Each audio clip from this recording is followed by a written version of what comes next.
I thought I'd trick you there, because all that people are talking about today are the ratings. So, we can delve into Doctor Who music and everything later, but let's be honest, you want us to get to it. I've got a full panel, and so I promise you I will hopefully deliver. So welcome again to a lively, fiery and fun night with the Sensesphere channel. We do aim to give you passion, quality content and a range of views. We are the channel that will always ask the pertinent question. No echo chambers here, but no nonsense either. So welcome to the Sensesphere, talking sense, making sense of it all. And maybe some nonsense as well. So much to analyse and reflect on today. The ratings, our scores on the Tombstone Totalizer. What the hell did we think of Lux? So I'm going to get straight into it now, folks, and then we'll get the panel on in a moment. Yes, I've already streamed today. Yes, I already streamed last night. I seem to be streaming like a good one. But basically, yeah, hello, there's only one news item in town, isn't there? 1.58 million overnight watched Doctor Who. 470,000 people decided between Robot Revolution and this week not to watch it on the Saturday. That's the fact. That's a lot of people to suddenly change their minds, isn't it? Whether you can have nuances to do with it's the Easter bank holiday weekend and holidays and stuff like that, still a mighty figure. So we'll discuss that tonight. Of course we will, and I'll get the views of our thread and our panel, and I'll also be reminding you to see our earlier stream. But that is a hell of a chunk, isn't it? Don't you think? That is a hell of a drop. It's 23% drop. We're 25% of the way through the season, and it's a 23% drop in 7 days after all that marketing. I mean, that's the thing we should always say to ourselves. After all that marketing, 470,000, my God. So that's the state of play. We might be obviously discussing in our ratings tonight why we think that happened. But if you look at the main thing here, on Saturday night, you've got Britain's Got Talent 3.9, the 1% Club 3.8, the BBC News 2.1, Casualty 1.9, 99 to Beat 1.7, Blankety Blank 1.7, and then Doctor Who 1.6. Now, there's two figures there to talk about, aren't there? One of them is obviously Doctor Who's beaten by Blankety Blank, some game shows, the news. I mean, really, with all that marketing and with all that budget. But on top of that, its percentage share is appalling. Out of all those shows I'm showing you there, 13% of the available audience are interested in tuning into Doctor Who. That's it. Absolutely, that's it. So it is a worrying thing. The BBC struggling, says Garbage. It was up against Britain's Got Talent and hundreds of thousands watched it earlier on iPlayer. This is the problem. Britain's Got Talent is now... And do you know what? My family, I was asking my parents the other day, they normally watch Britain's Got Talent, but they're not watching it anymore. So Britain's Got Talent is hardly doing brilliantly, but Doctor Who is doing a lot worse. And that is the issue. We'll be discussing that tonight. Now, I sometimes get my news also from the Ratings UK on Twitter. And of course, they've given the episode an A-, and I'm fascinated by that because our panelists will give you their version. I've seen their scores, as usual, diverse. But can you get this? Lux was an exceptional exploration into the potential Doctor Who has. Few shows can touch on high drama, emotional beats and hard-hitting fact like this show. Although perhaps stunted by its 43-minute runtime, this was a fabulous addition. Stunted, you're having a laugh.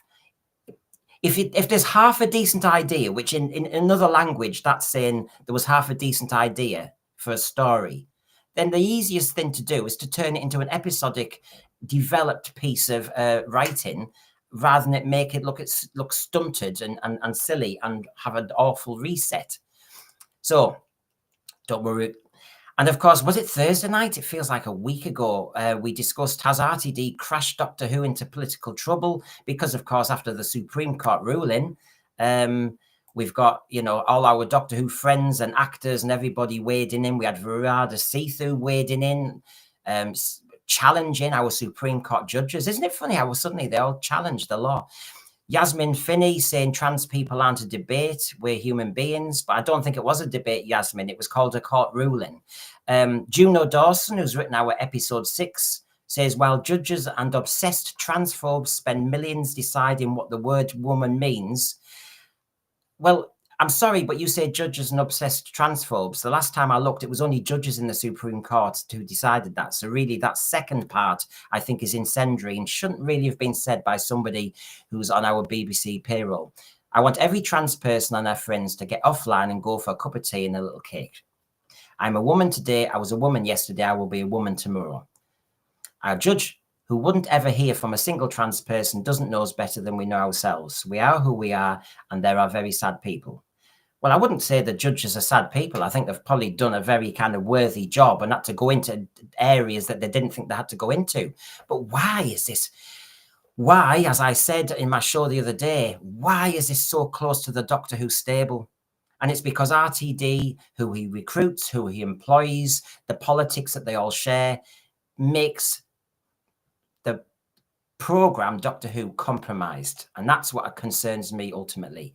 And it's open to ridicule on many channels and news outlets. So like on GB News, BBC Doctor Who viewers fume, let it die as fans slam shallow and forced social commentary amid dwindling ratings. And that was before what we saw today.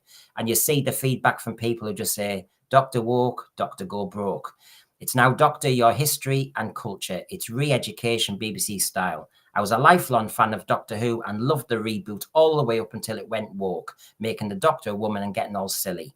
You know, this is where we are.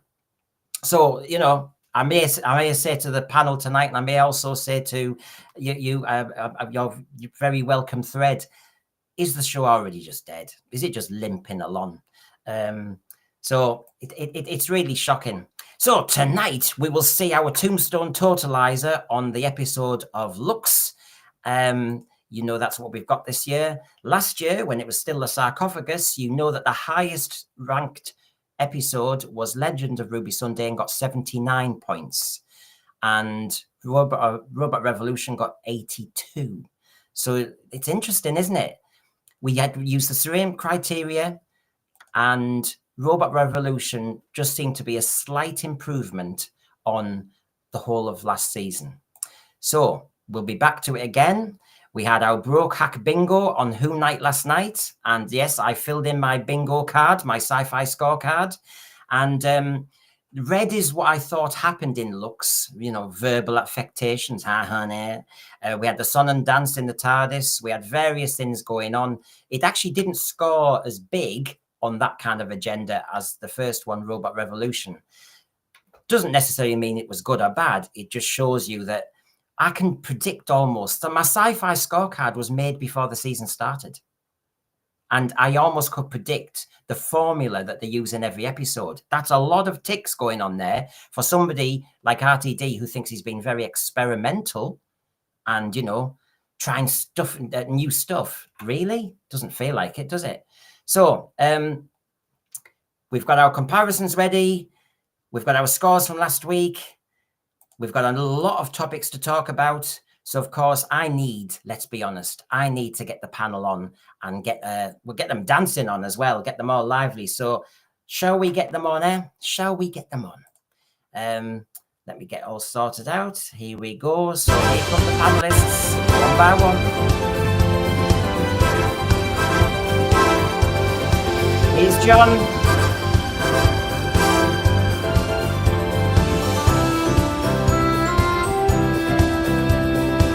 Of course, we have Michelle. There she is. Good to see you again, Michelle and John.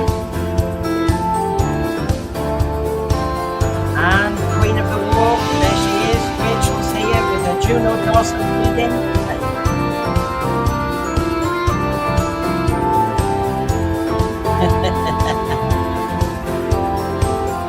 And here's Paul thinking, what have I joined? What is this all about? I haven't got a clue about this. And of course, I'm the host of the host.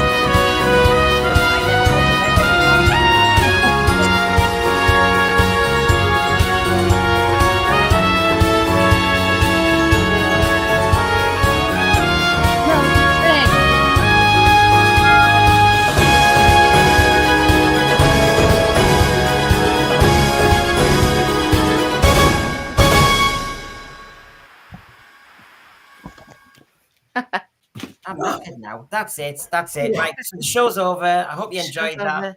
Night, everyone. Subscribe. It's not a show for us. I actually think we're getting better. At what? We don't know what it is, but whatever it is, we're getting better at it.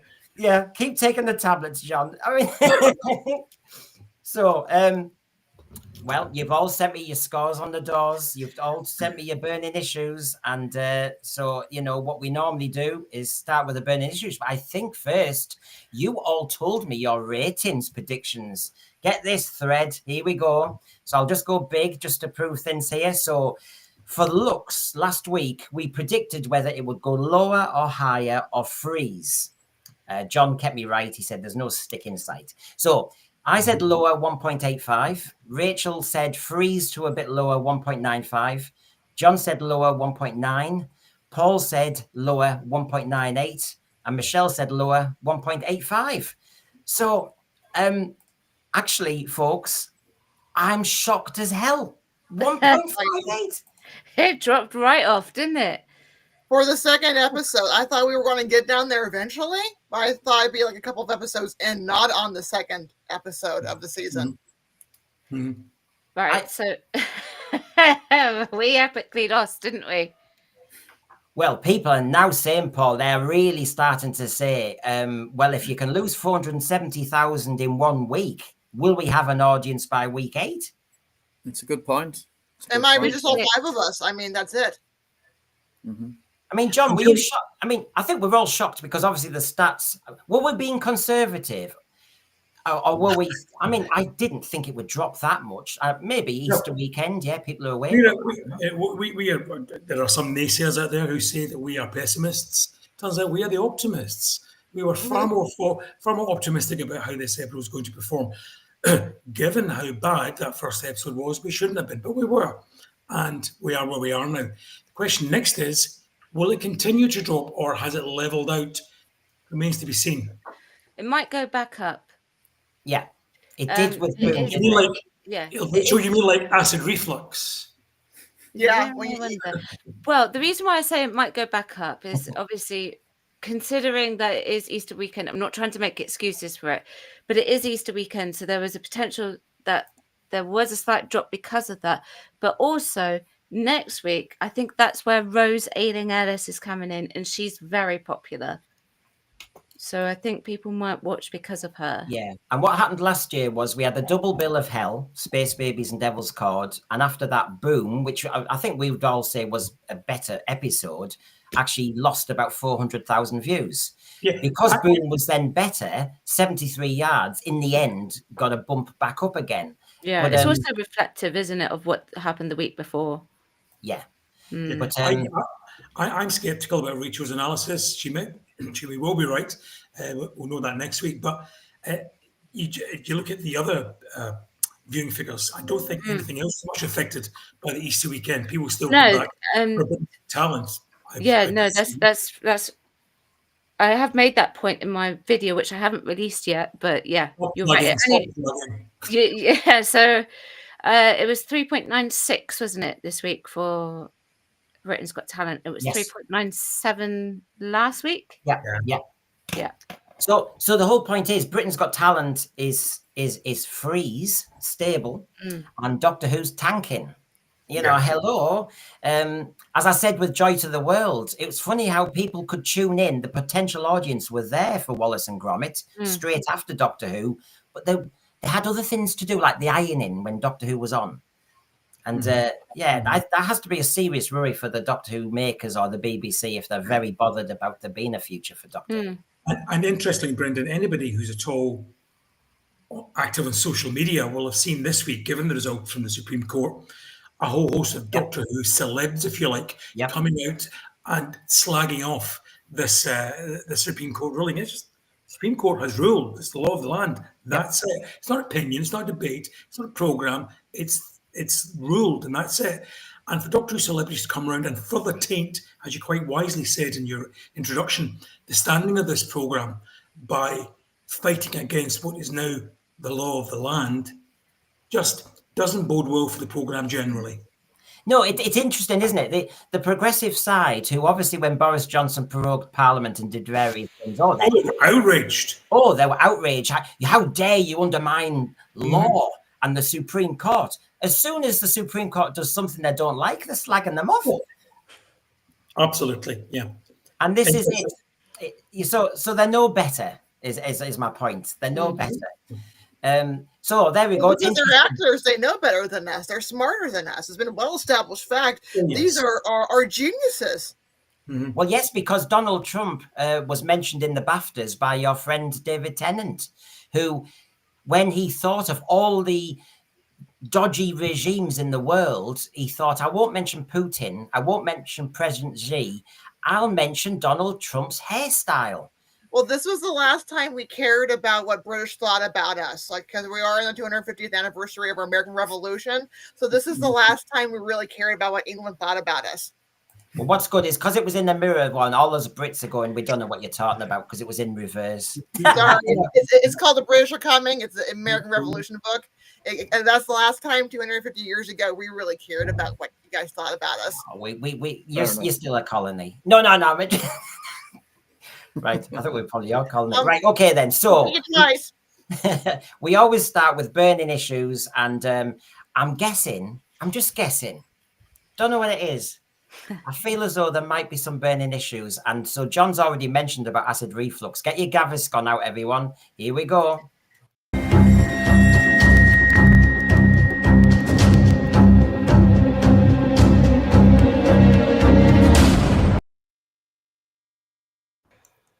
Do we have any burning issues? I'm sure we do. I saw the ratings there. I saw people's scores. John, have you, apart from your acid reflux, have you got any burning issues?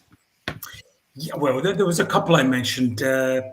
One, I'm not sure if the other panelists agreed with me, but was the fourth wall break. Usually, programs which do this sort of thing and go into really the realms of fantasy, the way Doctor Who has, are programs that tend to be on their last legs, the jumping the shark moment. And this seems to be that. I never thought, as much as fantastical as Doctor Who has been in the years, I never thought I'd reach a situation where Doctor Who would be sitting with fans of the programme, with the logo, the BBC logo on site, where Doctor Who was addressing its own status as a Doctor Who programme. Now, I understand this is a writer trying to be smart and clever and all the rest of it, but actually it always smacks a bit of desperation to me that not only does he decide to break the fourth wall and recognise the fact that in this universe, at least, the one created by Lux, the Doctor Who is a television programme, but also that fans, and this is another part of my burning issue, were people to be, if you like, poked fun at, pitied, nerd-like, were not particularly, if you like, ordinary members of the community. They were there to be poked fun at. And all of that quite upsetting, to be honest with you. So, John, just before we move on from your point, which one of those three, which one represents you? Well, probably the one in the scarf, or the one sitting down, or her in the middle as well, because I like Simon. So probably all three. But the point is this. What was the point of that? We might get this in a general review of the programme. But other than the fact that this was a writer throwing, look at what I'm doing now. I'm in complete charge of this nonsense. I don't understand what the whole point of that. It added nothing to the story, apart from the fact it was of editorializing on the part of the writer and showrunner to have a pop at Doctor Who fans. What was interesting, Michelle, is because I've been streaming like crazy, the thread gives me ideas and gets you thinking. But one of the very clever points was, it was Raymond Williams, and he said, if this story set in Miami 1952, how come when the Doctor broke the fourth wall, he was talking to 3 British fans in the British lounge?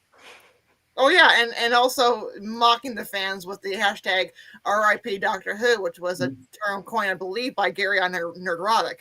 So they're making mocking the nativity of fans. Yeah. I look, you know, Rachel, everybody wants representation, visibility nowadays because we're so inclusive. Which one of those fans speaks to you? None of them. But they were very diverse. We have to get another sense. They were diverse. Yes. Well, yes, but I say this is more representative of what we have now. What of the ones who are advocates for the series rather than the ones who are realists? I think so. Yeah. That's I what wonder I think. what they all identify as. Well, yeah. Well, I can't knock these three because they got an acting job, so they got paid for it. They turned up, did the work. Yeah, but last week when you talked about Davros, Yeah. and we can't have evil represented by anybody using a wheelchair. Yeah. It was funny. Out of the three, he had the wheelchair user was the cynic. Of course it was. Yeah, I mean, hello, think RTD. Oh, so inconsistent, RTD. Of course he's inconsistent. So, Paul, which one of these did you relate to the most? I didn't at all. I couldn't abide any of them. As soon as they appeared, a split second before they were about to appear, I realized what was going to happen, and my heart just sank. I'd enjoyed it so much up until then. I couldn't really fault it up until then, but this destroyed everything.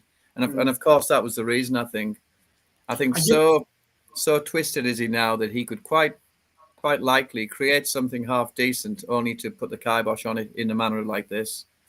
Because he's a man out of control now. He's already said himself he has coercive control over Doctor Who. You know, I mean, he controls what goes on, and there's nobody there to tell him otherwise. And this is quite obviously. I know I read somewhere today people saying he would have written this several years back or 18 months back. So therefore, it's the curse of it. However, there's been a lot of about editing and what having gone on in between times, but still, nonetheless, this is still a man having a pop at what he perceives to be the fans, though none of them are me or reflect me. I think that Stephen is replaced something. Say again. Sorry. Say that again, Rachel. It cut Did I? Oh, hang on. All right, okay. I think this scene has replaced something. I think this was added later. Yes, because there's a few theories going around. Actually, although this might have been filmed ages ago, John, as you said, that this element was added a lot later because the RIP Doctor Who hashtag is a little bit more, Yes, it is. Yes, it is. Yeah. Well, it makes you wonder why, therefore, would a writer in trouble with the fan base further try to antagonize them? Why would you do that? Well, some thinks that there might be. I mean, meta is one of our burning issues, and there's two fan theories here. For example, do we think the reshoots could have been for this scene to add in the "I knew it happened"? It leaked online. Maybe not, but I don't remember the leaks happening that long ago, or else RTD just knew it would leak because everything else does. And then from Jax. This leads me to the limited series end of the series line at the end of Lux delivered by a certain character, Mrs. Flood. If the series story ends on the 24th of May 2025, then the finale, Reality War, is not only saving reality, but perhaps the show itself. Is it going to be that self-aware? Because Wild Blue Yonder was a waste to me of an episode unless you desperately needed to get that salt line done to bring all the gods in. And of course, I think this is the thing. This episode, I think that crumb is going to be used in the finale. And that's my Rory. And when they do this is a desperate bit of a show that's on its way out. I mean, because the minute you do that fourth wall break, and also, do you notice that the fans? There's no kids here. There's no families watching. They could have had a family watching this instead. Yeah, very disparate. Made much more sense when they come up and hug. When they're hugging to have a kid go, Doctor! That would have been much more. But apparently also, Michelle, it is this demographic that Russell Davies and the BBC and Disney are singing about that they have captured, though the viewing figures may be small. It's the under 30 age bracket that they have captured. And if that's the case, I don't know if it is, but if that's the case, now they're just going to have a pop at them as well, making them look like some geeks. Yeah, and lonely and have no family. You're not saying with my family. Guys, I watch Doctor Who with my family. Okay, I watched it with my parents this morning. So, you know what? Yes, I know I'm a geek and a nerd and I'm single, but I watch it with my family and my dogs. But it's interesting, isn't it, Paul? The story we all remember is when Tom Baker said he turned up at a kid's house And he came into the lounge as they were watching Doctor Who on a Saturday night, and that must have been very meta. However, but that was a kid, and Michelle made a brilliant point there, which is RTD has chosen adults watching Doctor Who when he has waffled on for ages about these 8-year-olds. But how many stories are there of all the doctors running into kids on the street going, "Doctor," and they kind of play along with them? I've seen that for almost every Doctor. But it could have been a lovely, cute moment, Paul, to have a kid. Definitely. This was a story of missed opportunity, though, wasn't it? And it was a story of just shoehorning in something which I think has shocked everybody. I'm still quite aghast at it. I've watched this twice now, and I still can't quite take it in. And he would so willfully sabotage it like that. It just makes no sense. Last week's criticisms stemmed from the fact that it was ill-judged. The nature of the story was ill-judged. But this is entirely different. This is him on a non sequitur basis, just putting a kind of debauched intermission in the middle of things and expecting it to run smoothly. And of course, it didn't. Can I ask you all, because this last bit was when the credits were playing. So basically, it went even more meta. So basically, okay, the show's over. You have a sigh relief or something that it's over and it hasn't destroyed all of canon. And then suddenly you see the 3 fans who we thought had died were suddenly still alive and they were real. I find that very hard. I've only watched this once. Once was enough. So I'm not going back. I'm not going to revisit on this. I may well yet, but I think once is enough. But one thing I couldn't understand, because I got up to go to the loo and then was called back because this was happening.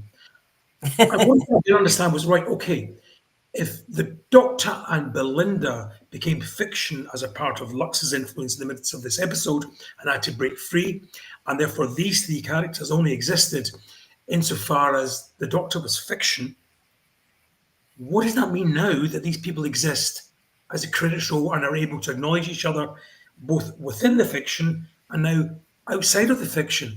It left me completely bamboozled. And I'm not easily bamboozled, I would imagine. Sometimes, yeah. I get to that age sometimes I can't open a packet of digestive biscuits, but generally speaking, I'm not easily bamboozled. However, I just thought that this is, again, Russell Davies being too clever for himself. And if you were to sit him down and ask, what did that actually mean? I bet you'd get a clear answer.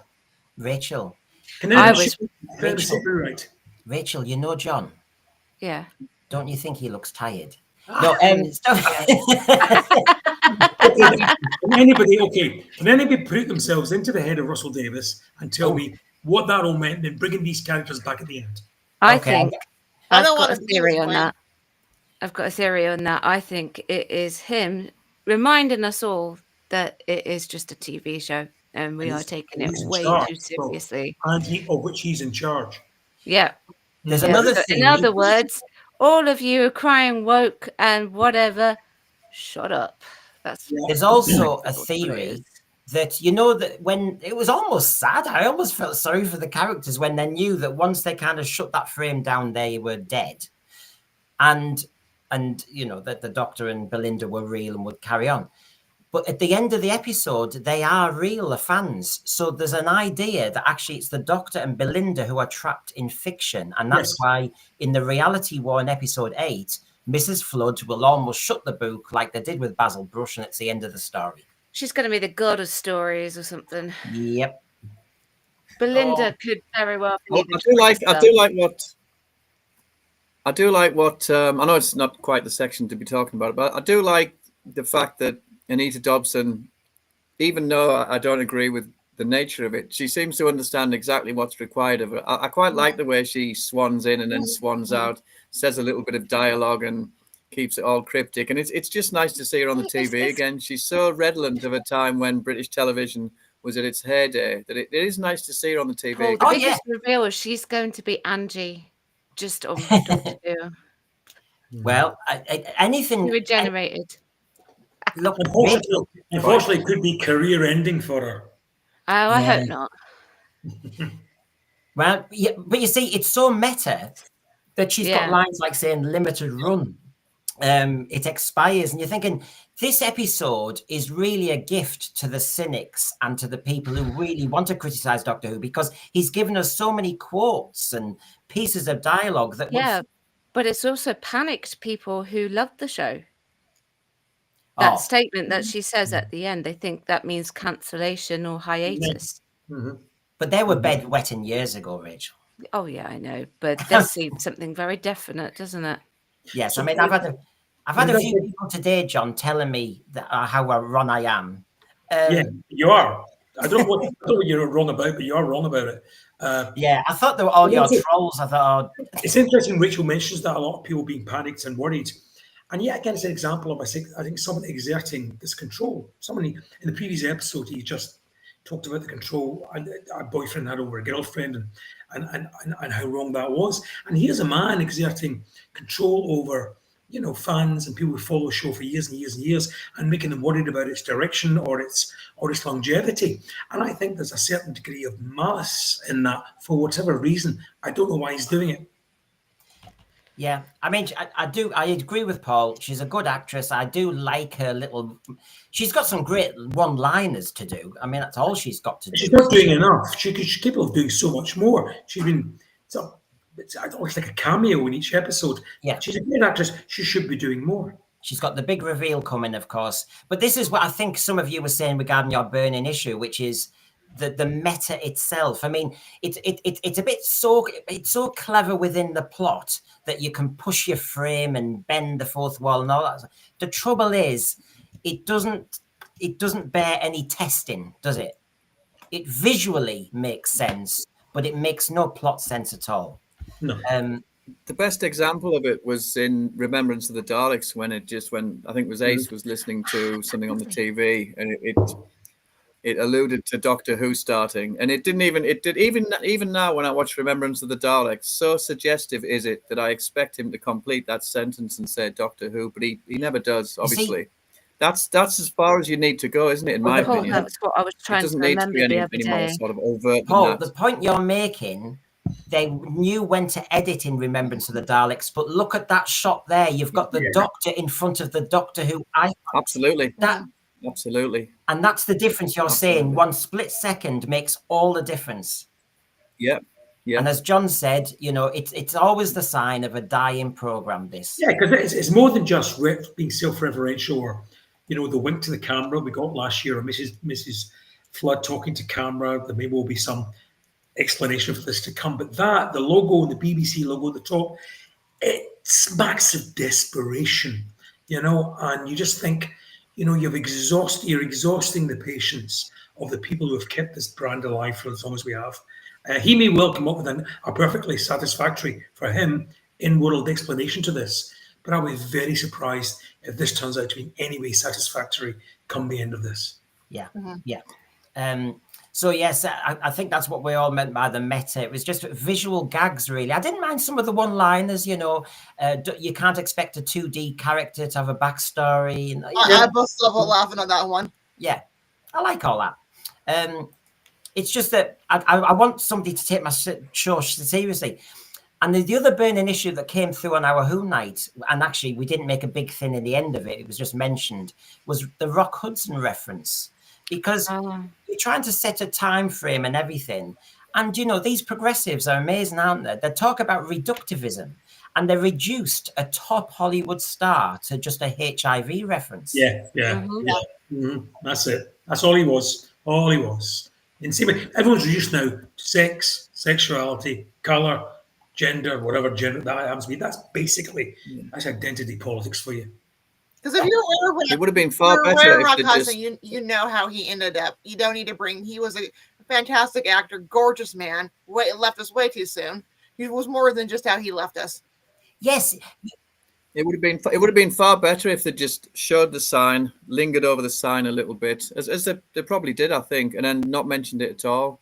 Just let his memory shine through, literally, on that sort of cinema billboard, instead of passing any kind of reference to him. Yeah, because there was no real need for it. No, I mean, okay, she's a nurse, so she makes a reference to maybe some of her medical training, but come on, RTD, you're a better writer than that. You could have, if you're going to mention Rock Hudson and Rock of Gibraltar and what he's named after, come on, name a famous movie he was in or something else. You do, and I agree with you, Michelle. None of us want to be judged our last day.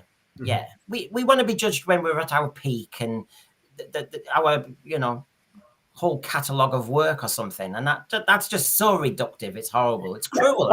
I would hate to think that anything awful happened to Russell Davies or Stephen Moffat or Chris Chibnall. Maybe not Chris Chibnall, but I hope nothing awful happens to them. But if it did, I would hate to think that it would be defined by, oh, he's the guy that fell under a bus. You know, that's not how you define someone, and that's what they did to Rock Hudson there. Not nice. Yeah, it was absolutely awful, absolutely awful. So we're here to review looks, and you know we'll fine tune everything that we want to look at. The Doctor's quest to get Belinda home takes the TARDIS to Miami in 52, where an abandoned cinema is hiding a terrifying secret, and they joke that it's all Scooby-Doo, don't they? Do you know what? I had a brilliant person in the thread last night who said, "Why can't the Doctor, instead of that stupid Vindicator machine?" And that stupid little word pun. Why can't the Doctor just land in 23rd of May, 2025? Or in his own timeline. Well, Moffat did something similar, didn't he? When he needed to create all that pathos relating to Amy and Rory, how he couldn't get to see them again. Moffat did something similar, didn't he? He made up some story about how the TARDIS couldn't cross its own stream again. It was just purely for the purposes of putting them in jeopardy and not being able to rescue them. I suspect this was something similar, or this is something similar. And you know, you're right, Paul. They make up all this hocus pocus, but they then equally decide not to ever show you anything of explanation for other parts. I mean, John, honestly, if you weren't a Doctor Who fan, could you explain, if you weren't a Doctor Who fan, could you explain last night's episode to a casual viewer? Honestly, because there were so many things that you needed backstory on. Yeah, you probably know. And I'd also have difficulty explaining what genre they were watching. It wasn't science fiction. Was it science fantasy? Maybe. Was it comedy? Was it light drama? Was it light entertainment? See what I did there? Lux. Yeah, it could be all of those things. But you're quite right to actually sit down and say to someone, I need you to Doctor Who magazine years ago did an interesting example with children and sat them down in front of old Doctor Who to see if there was still an interest for it before the new series came back. And they put on Terror of the Zygons and made them watch as a good example of Doctor Who, but nothing you didn't need to know much about.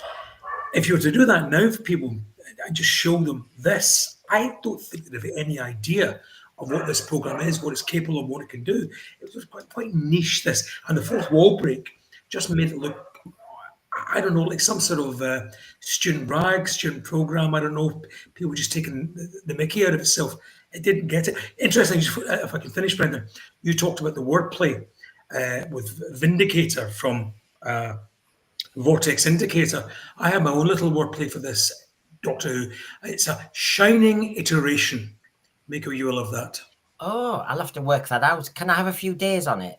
But oh, look, the other thing is, if you were a casual viewer, and I thought he was wanting to get those, Rachel, you've got the fact that, do they know what this by generation nonsense is about? Do they?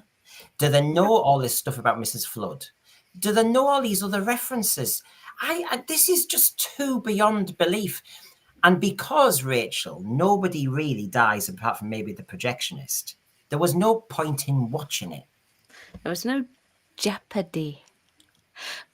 I'll tell you something. My dad watched the story for the first time. This is the first time he's seen this Doctor. He fell asleep. He had no idea what was going on.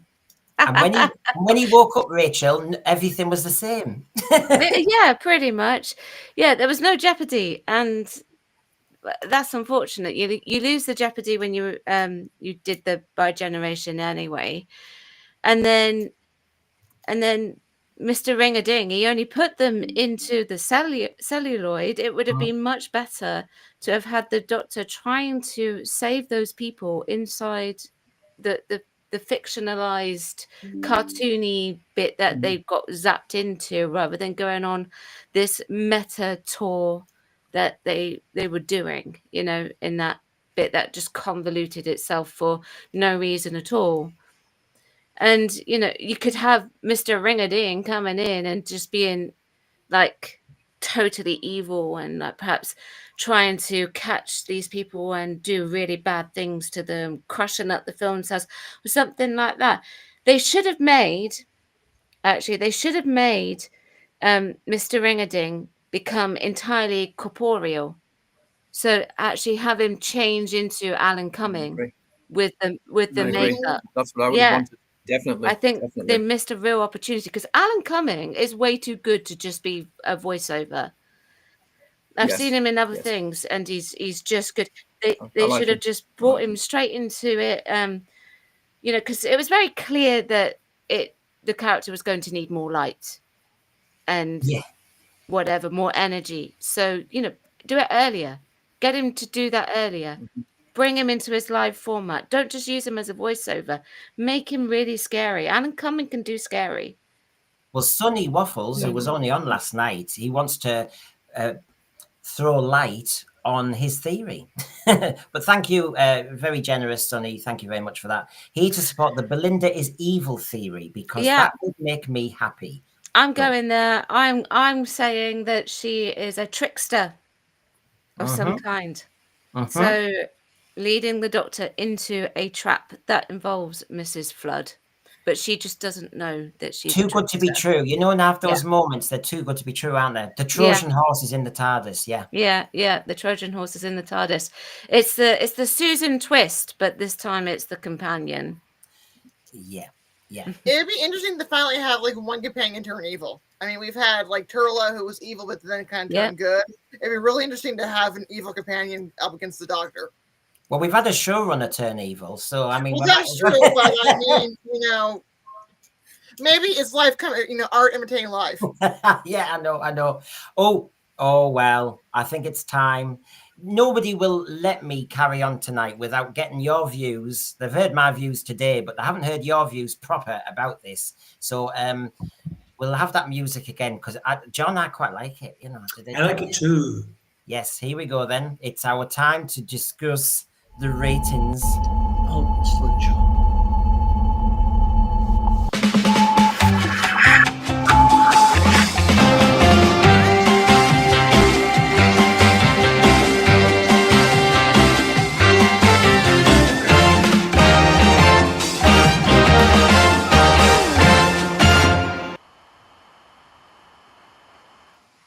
It's funny, isn't it? I put 20 million there for some reason. I mean, as if.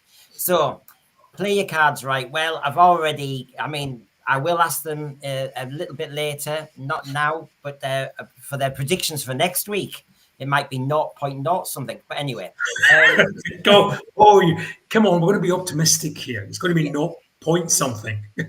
I mean, how can you? There's a point when you can't count. It's just too minuscule. It's just impossible. So I don't know. It'll be those three on the couch because they exist now. It'll just be those three. They do, and us five, and all the streamers. Yeah. But So just to wrap it up for you and to remind you what we've got out there. I mean, Michelle, you've had blankety blank over there. These game shows, it's unbelievable. They're beating Doctor Who. It's incredible. I mean, you've got to remember, if Doctor Who never beat everybody in sight in the past. That was never the case. No. But what I'm worried about is with all that global streaming reach and the heavy marketing, blankety blank, a normal episode beats it. Casualty, a normal episode beats it. The BBC News. There wasn't that. I have to say, there wasn't anything amazing in the news. We didn't have World War III or anything. Yeah. It was just a normal news item. The interesting thing, Brendan, as we develop this rating story, will be the people who are very much defenders of this current iteration of the programme were saying it was the most watched drama of the week. Well, it's not that this week. It was the fourth most watched programme of the day. It's not that this week. It was the second most popular BBC programme of the day. Well, it's not that this week. So what are these people, in terms of the defence of these figures, what are they going to say now? Is it going to be that Mrs. Smith down the road Acacia Avenue didn't once get up to put the kettle on. So that now constitutes the fact that this is a rip-roaring hit. Is that how desperate they're getting? Or Rachel, here's another argument. They could say that pointless Doctor Who beats pointless celebrities. Yeah, but the biggest difference here is that pointless celebrities and the other programs that you've got on here are probably much cheaper to produce than Doctor Who. In television terms, most Much certainly, cheaper. yeah. You're talking about hundreds of thousands rather than millions. Yeah. But don't you think, everybody, this is getting extremely serious for the Doctor Who brand? Whether we want it resting, pausing, whatever you want to call it, the nature of how Doctor Who dies as a series, how badly it dies, will define forever whether any TV executive, because they're very cowardly, as you know, with their money, will they make a decision in the future ever to bring it back if it tanks so badly? And Brenda, do you remember it's not so long since we had to listen to the likes of Jane Tranter sitting next to Phil Collinson telling us that the chance they took when bringing Doctor Who back, because how trashed it had been by the end of the 1980s, seen as light entertainment, seen as something as a bit of razzle-dazzle rather than serious drama which can entertain families. And these are the self-same people now who are doing this fourth wall breaking, who are employing light entertainment performers like Graham Norton and what's it, Ryland, or whatever his name is, to present and be part of the big push for Doctor Who. They're as guilty now of what they accuse of turning Doctor Who into to what they accused of being the reason for it finishing back in the 1980s. You see, last week, Paul, the excuse was Gladiator's final. Well, they can't say that this week. So what's the next latest problem? There is a documentary on Channel 4. I think the answer will probably be in some of these marginal publications who are complete shills. I think that's where it'll lie. So they'll say, ignore the ratings, it's the critical acclaim that matters. And obviously the basis for that will be a handful of tawdry, over-influenced publications who have nothing but love for whatever this is now. Funny that, Paul, the Radio Times article is a bit like that. Okay. I haven't seen it yet, but I'm sure you're right. Isn't it? You see, the trolls who attack me saying, "Oh, you're just being very negative about a program you can't stand the views that are presented on it," and all these silly terms and prejudices that come out with. Okay, that's a one-off. But I also argued, as I'm sure Rachel did on her streams last year, that when you looked at the whole of season 1, whether you judged it on overnight, it lost 14% of its viewers over the 8 episodes on overnights. On 7 days, it lost 8% of the audience over the 8 weeks. And on their favourite one, the 28-day consolidated, 21% of the audience was lost over the season. So we're not being picky over one programme. We are looking at trends. And the trends over Christmas, Joy to the World. How come everybody was available to watch Wallace and Gromit 10 minutes later? Not Doctor Who. But the die's cast now. Yeah. We've lost these viewers, probably not coming back. We'll be lucky to get over 2 million for the season's finale. Let's assume that happens. So the big question for me, as I refer back to what I said a few moments ago, is what spin is now going to be put on this by the shills or just by the production team? How are they going to explain this away? Because so far I've not heard anybody being any way, taking it upon themselves to feel any sort of sense of responsibility for the Doctor Who's perhaps not doing as well as they ultimately thought it would. So how is this going to be explained away? Because as you said, Brendan, 400,000 or 20-odd% ratings drop from week 1 to the next. How are they going to explain this and still manage to hold their heads high and say we're on the right track? And by the way, how we win back viewers in the second episode is to have a pop at the same viewers who are sticking with us. That's the fans. Well, they'll probably start by suppressing the. Sorry, Michelle, but please go on. They're narcissists, so they're never going to admit that they were wrong. It's always going to be somebody else. So it's going to be that we're at any of the folks. So we're just going to basically. And earlier we mentioned a comment about Russell T Davis poking fun at us that this is just a show. We need to get a life. Be careful with your wish, buddy, because if we do get a life, this show may not be in our life anymore. And we're going to be very happily walk away from you and from this show. So you may be relevant getting your wish very, very soon. Paul? Yeah, I was just going to say they'll probably start by suppressing the AI figures again, and they'll probably create some new parameter for elongated periods over which ratings have to become significant. There'll be something. I would never underestimate the extent to which they could just dissemble about this. And I actually find it quite entertaining, the lengths that they go to. It is, but when you looked at Brendan, when you looked at last week when it was they found the good, and good luck to them. That's their job. They have to do that. So it's 4th for the day. BBC's second best watched drama of the week, all this sort of stuff. Where do they turn now to find the good in this? I'm going to be fascinated, just purely as an exercise and how they handle this. I'm going to be fascinated in seeing what they do with it, because I just don't know how they go about explaining this away. Well, look at this. I mean, thank you, Thread. I'm trying to bring you in when I can. Robert Payne, I've seen people on X say that scene with the fans, all 4 minutes, 34 seconds, was a love letter to the fans. I mean, are they saying I'm toothy? Are they calling me? I mean, I'm not. Hey, don't you dare. I'm not an effeminate bloke. I mean, what's going on here? No. I wanted visibility. I wanted representation. There was actually, I mean, if you play the race cards, as somebody said earlier, there was no white fan there, by the way. And unfortunately, we do tick boxes nowadays. And obviously, as you know, after adolescence and everything, we can't have a white lad. Can't do it. More to the point, Brendan, as Michelle said, there were no children, there were no families watching it. That's the giveaway about who these people are talking to themselves ultimately.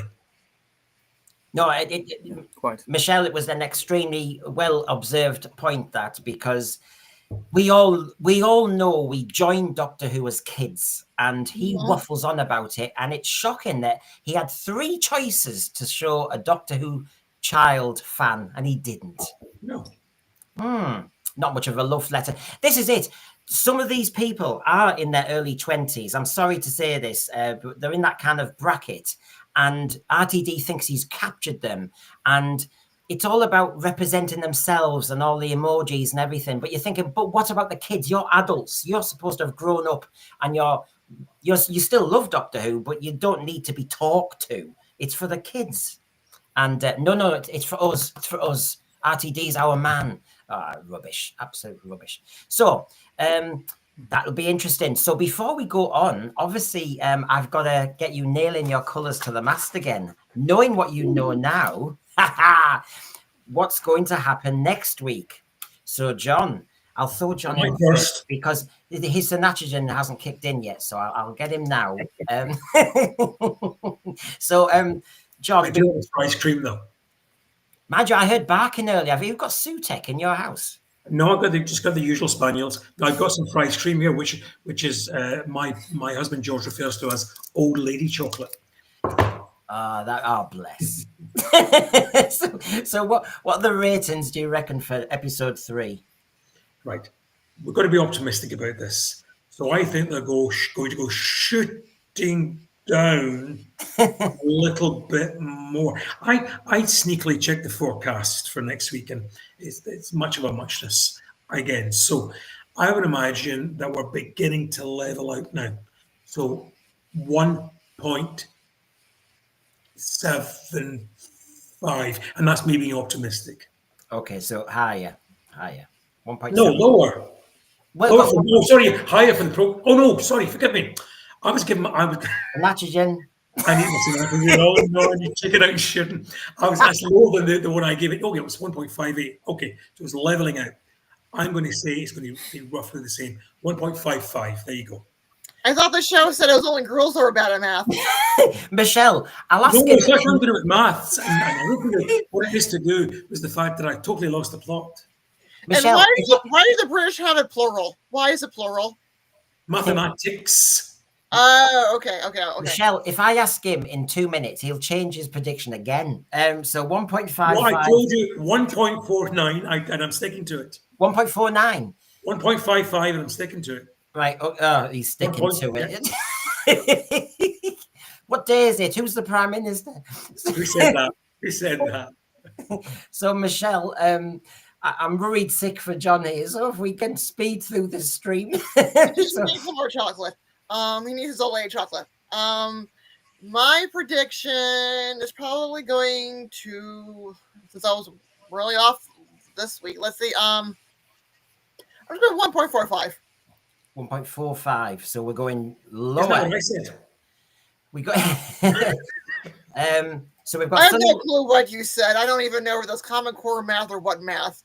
I know. I'll have to have a special chart for John next week.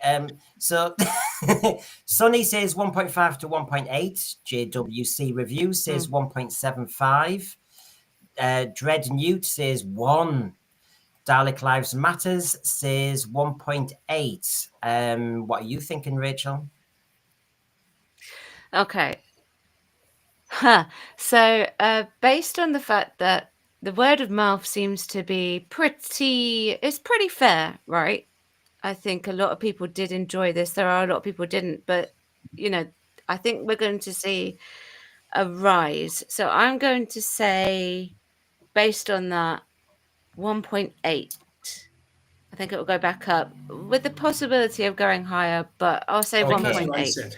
Yeah. Paul? 1.3. Oh, I think. 1.3. And I'm going to say 1.67. Because that's quite particular. That's typical me, isn't it? That was so yeah, 1.67. So there you go, everybody. We've nailed our colours to the mast. There's a few other extras. Paul Richard says 1.5. Julie Coonan says 1 as well as Dread Newt. Reese Roder, is that 7? No, it can't be 7. 7 million. no, just 7. Just 7. 7. Oh, is he doing was it Len Murray? Not Len Murray. Len Goodman. Len Murray's TUC. Your age now. I know I am. Synatogen for me as well. So no super chats tonight, everybody. Just buy me some Synatogen. Caclud, I think slightly higher, 1.72. Yes, Reese Road has now confirmed it's 7 people. Right, thank you for that. I'm an oldie. So, and Hasler's got 1.37. Right, we've locked that in. Now, of course, the next thing about our channel is we have to get going on about the criteria and judging things. So, of course, we have our tombstone. Here we go. The tombstone totalizer, criteria 1. Here we go.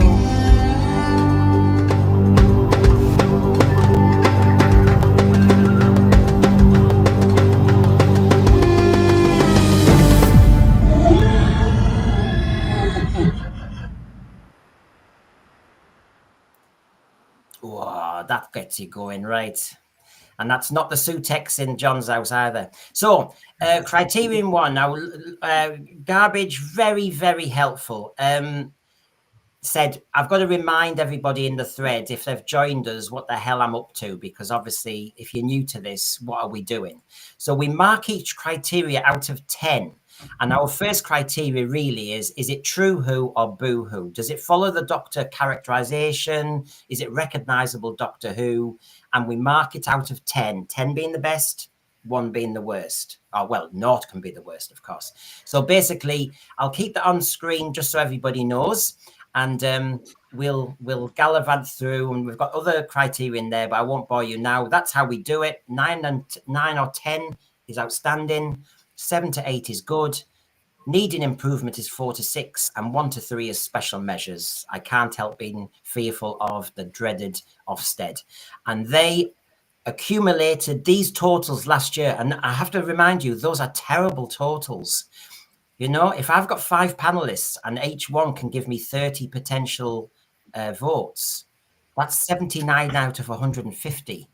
Okay, so it's shocking. So here we go with a tombstone totalizer and talking about each level. So safeguarding of Doctor Who. So John, did looks feel like Doctor Who to you? No, of course it didn't. I don't know what it felt like. Look, the cold open. Let's look for the positive. The cold open was one of the best since the series came back. There was a real sense. The word that was mentioned before was jeopardy, threat, terror, of something horrible about to happen. And that really, so the cold open did its trick. It did what it should do, entice you into the episode. But after that, the program sort of meandered its way through. Not sure what it really was. Was it discussing race in 1950s America? Was it discussing the threat from one of these gods? Was it part of the bigger story about these gods? And then what in most Doctor Who's, for it to be proper Doctor Who, what would tend to happen is the Doctor would be in a series, and his companion would be in a series of competing threats, jeopardizing scenes, whatever it was. They spent most of the episode talking to each other. First of all, in the diner, outside the cinema, in the cinema, and then occasionally we got different things happen.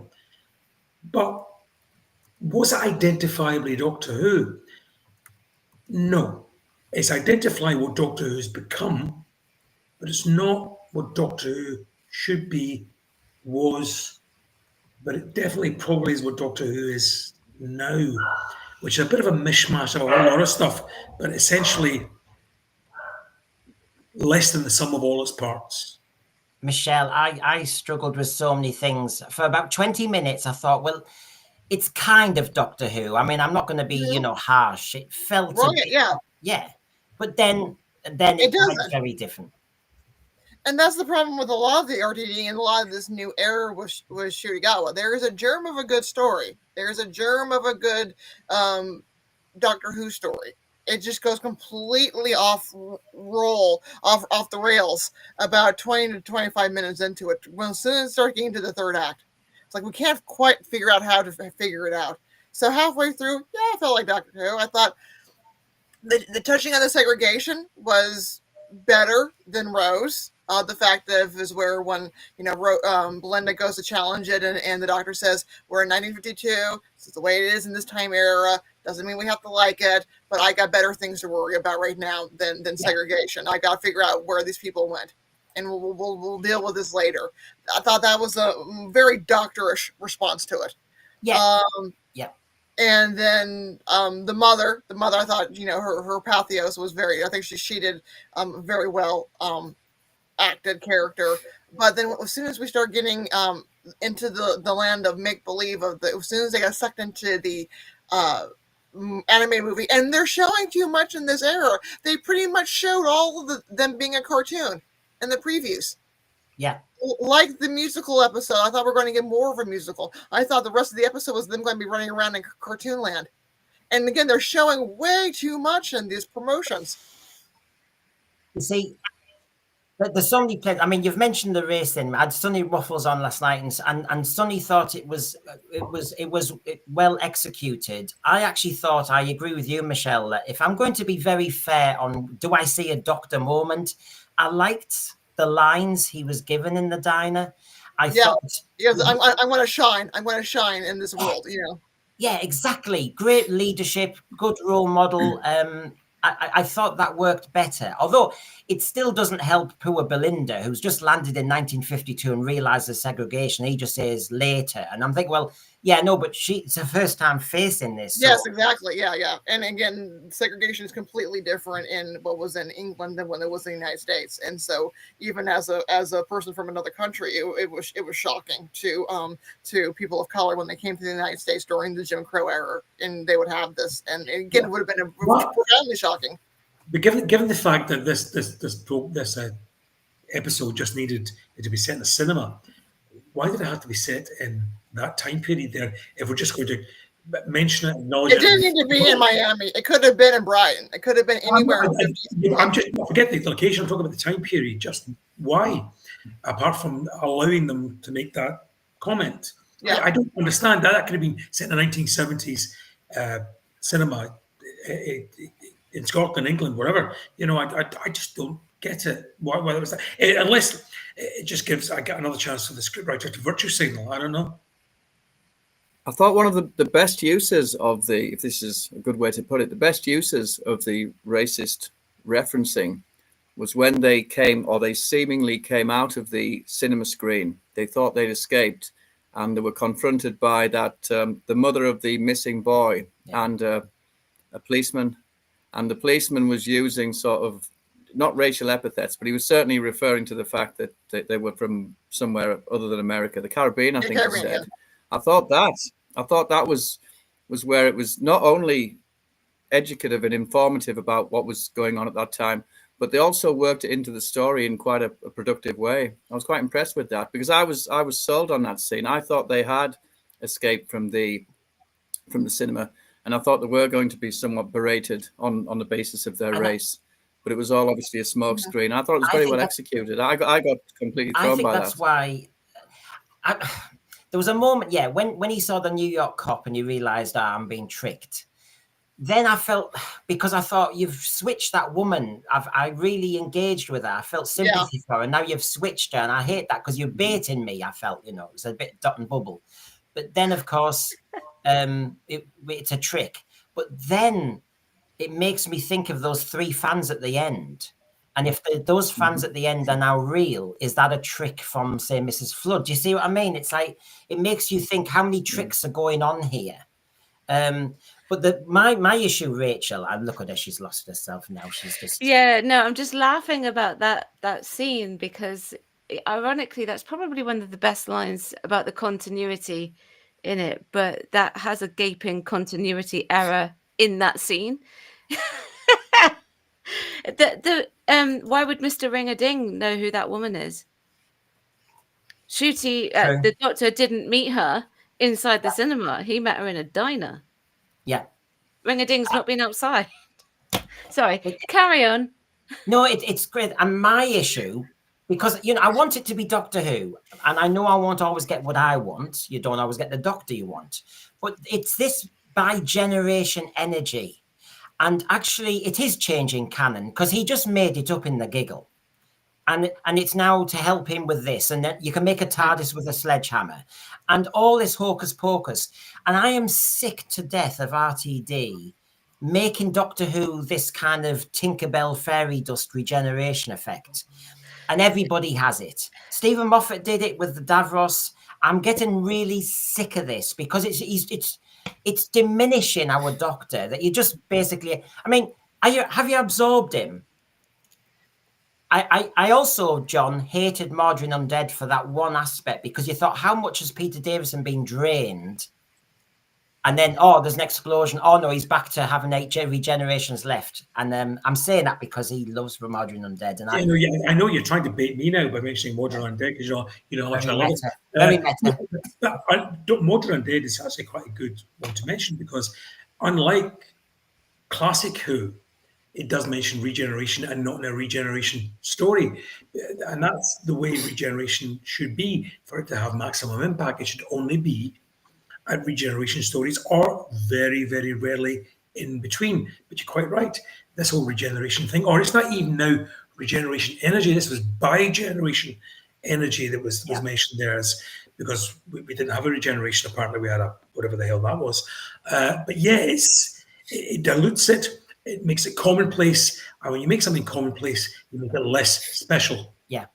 Yeah. They've taken the one plot point that has made the show longevity and just walked all over it. It should be used sparingly. Yeah. It's a magical moment. Yeah, when it's a magical. It's a pseudo-religious moment in Doctor Who, really. It's a resurrection. It's Easter Sunday today. It's a resurrection of the Doctor. Ironically, you should like say that. Hope. You should say that, but that scene with Shooty where he's getting raised up, I thought that looked like the crucifixion. And also, they call it the greatest story ever told, which is also a dig at Christianity. Mm-hmm. There you go. There she's that Mary Magdalene. Yeah, the end part here when Shooty Gatwa was up there, and Mr. Radidine, whatever his name was, I was very much reminded of the scene from the end of the 1996 Paul McGann movie, and that interplay between the Doctor and the Master, as the Master taunted the Doctor about absorbing his energy. It was very, very similar to that, I thought. Yes, I agree. I think it's been just overused. I agree with what you're saying, Rachel, as well. It's just diminished the whole thing. This should be a magical moment. a unique moment in Doctor Who. It's now used as a joke. I mean, remember RTD's got form. He had a hand. He had, he's doing all the meta crisis. It's just all the time. It's just so by generation now, by generation, by regeneration, by Doctor Who regeneration. And so the only thing I can buy into, Paul, is I'm saying I'll buy into it because it's the only way out. Is that stupid sledgehammer making a second fantasy TARDIS means that these two series have been set in fantasy, and then we get back to normal with the David Tennant Doctor. I'm sure that's where he might be going. I think there should be a moratorium on outlandish or words like that regarding RTD, because I think it wouldn't surprise me at all if something like that, if it was all just part of a story, if it was all just part of if it ended with those three fans again, just making comments, and that was how the series ends, with those three fans. It wouldn't surprise me at all. I think all bets are off. Was there not a little bit of a rumor or speculation at the time of the bi-generation that David Tennant still being there was his insurance policy if this era didn't work out properly, that we could in some way sort of underwrite it and decide that it hadn't happened or go back to Tennant anyway. So who knows where this man's going with this, but there's a certain huge amount of hubris involved in all of this, which I think is not leading to good plotting, storytelling, or writing, full stop. I just don't think so. No. There's still a parallel existence of Tennant's. Is it the 14th Doctor now that Tennant's portraying? There's still that parallel existence of him as well to contend with.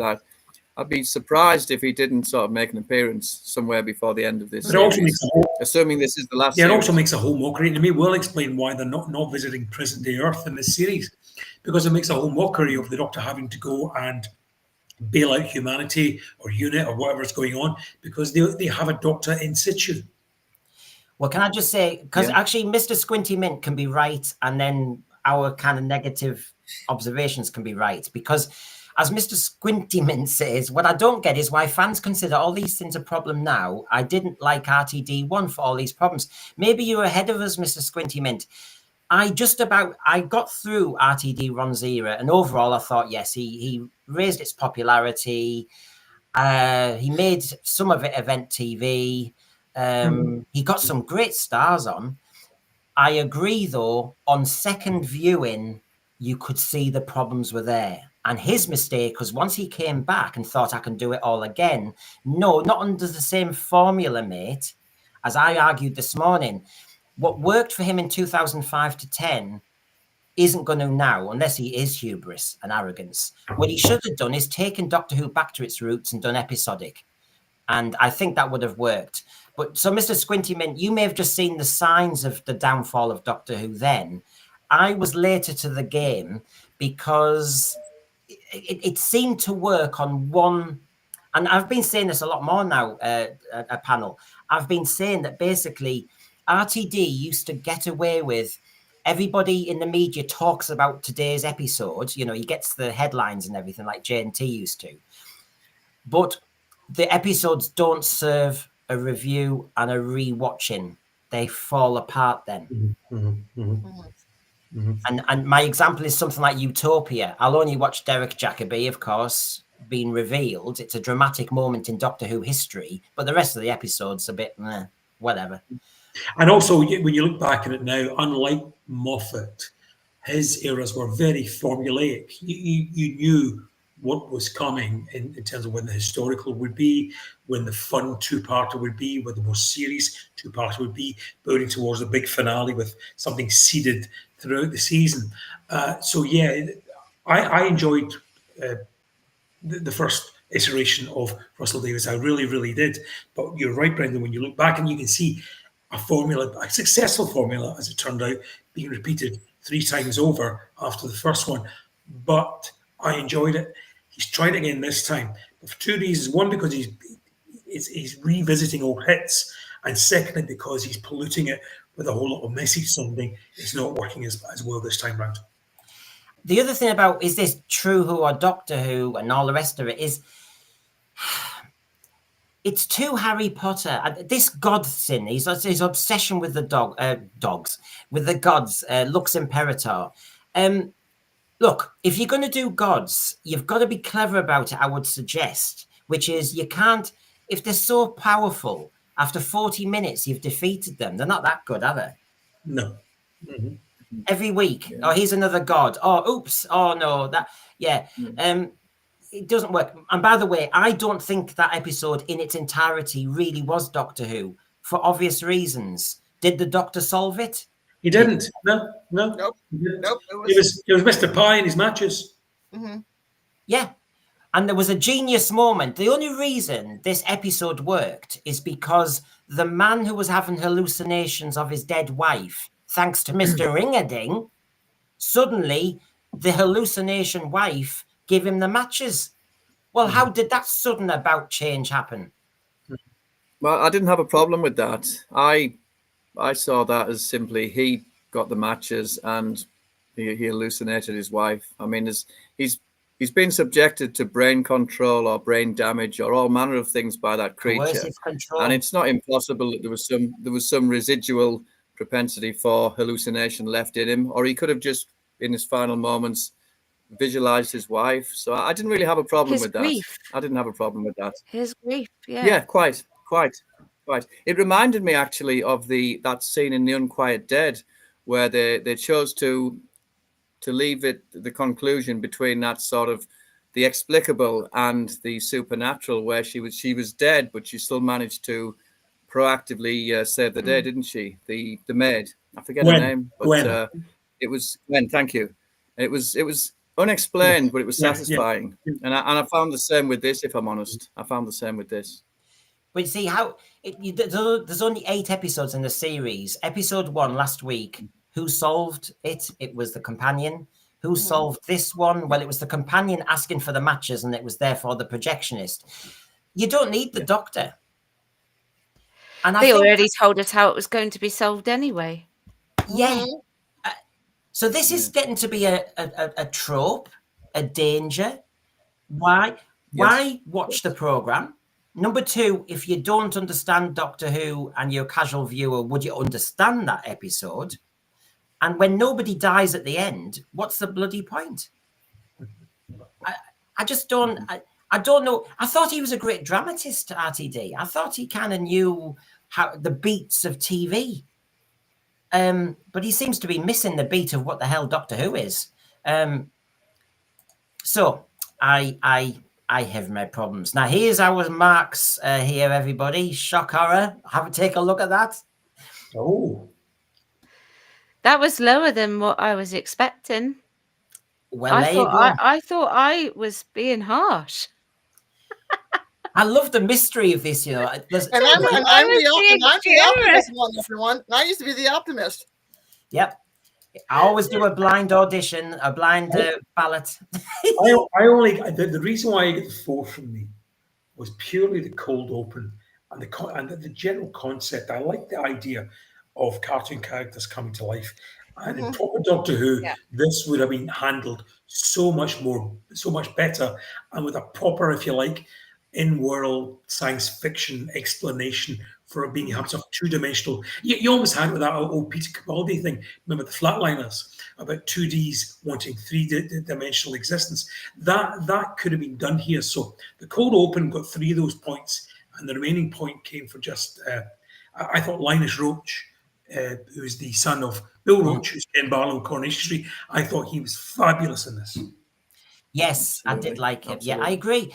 And I said last night on my Who night, I said, at that great discovery when I was watching Dame Edna do a live performance, and then he did Sandy Stone. And to see Sandy Stone as this kind of satire on being an old person and, well, he's basically a ghost. Fantastic. And the projectionist and that scene with his wife, I kind of bought into the sentimentalism of film and everything. I like that. And that's what Russell Davies is good at that stuff. He's good at tugging on your heartstrings when it suits. And I thought that particular scene was very, very good. I particularly liked the scene where she went almost from sepia and celluloid black and white to the colour look. I thought that was particularly moving because you were seeing it almost from his point of view in that his wife, although part of this movie projection was made real for him because of his love for her, and I thought that worked. That's nice. I thought she was a corpse at first when that happened. Zombie. A zombie, yeah. And I was like, oh, cool. And then I was like, oh, okay, I get it now. But I seriously was sold that she was a corpse.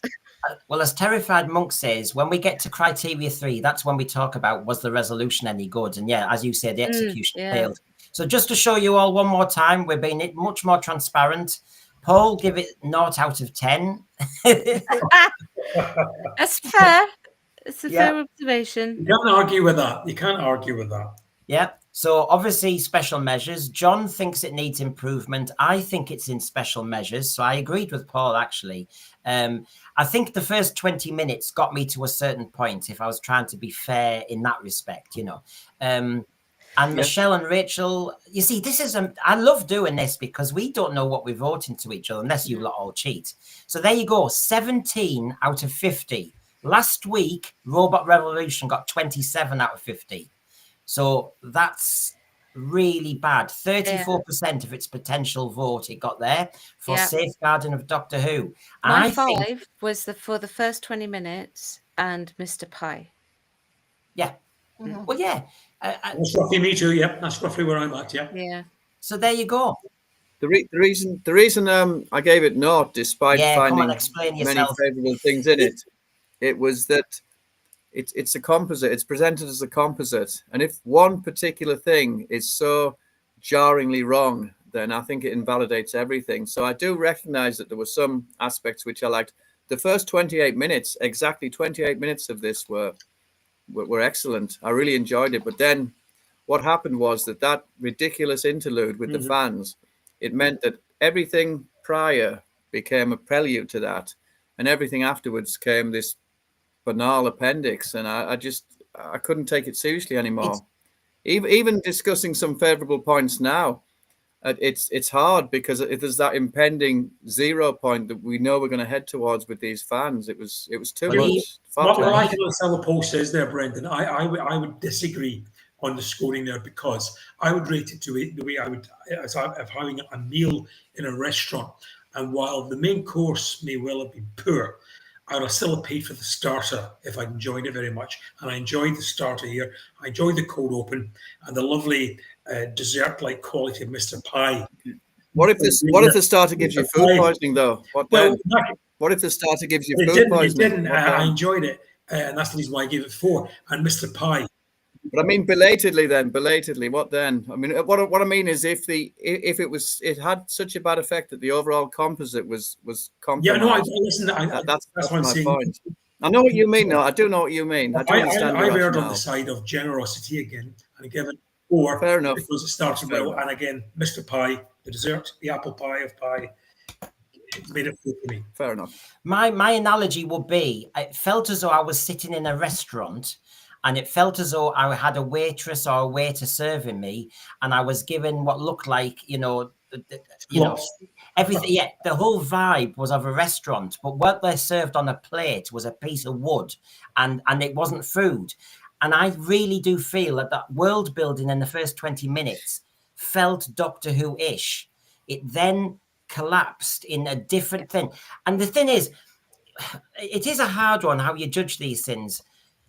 How much was it Doctor Who in the final 20 minutes when it took us out of ourselves? It actually distracted us. It wasn't even a Doctor Who story because it started to go very meta. Yeah. I don't agree with the gods thing. I find fantasy Doctor Who a bit of a push anyway. Mm-hmm. So on so many scores, I find it problematic. Right, okay, criteria 2, it's still out of 10. The effective use of production resources. So, John... your thoughts on, I suppose I'm not leading you, but the animation was a big one on this one, wasn't it? Yeah, and a particular bug of mine has been Disney money, that sort of stuff. So I'll address that in a second. I gave this bigger points than I did last week because I actually saw the benefit of some Disney money this time around. I thought the location was really well done, really well dressed. The set looked good. It looked quite sumptuous. It looked lived in. It looked like a real, I presume, Miami-Dade town of that era. I would just like to have seen a lot more of the story set in it and taking part in it, whether it's in the cinema, in the diner, or in the street itself.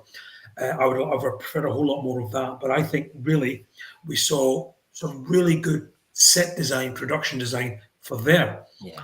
Where I expected better would, given the fact this was Disney, and Disney's known chiefly for animation, when we got to the animated sequence, I thought Mr. Ringdituji, whatever his name is, was fine.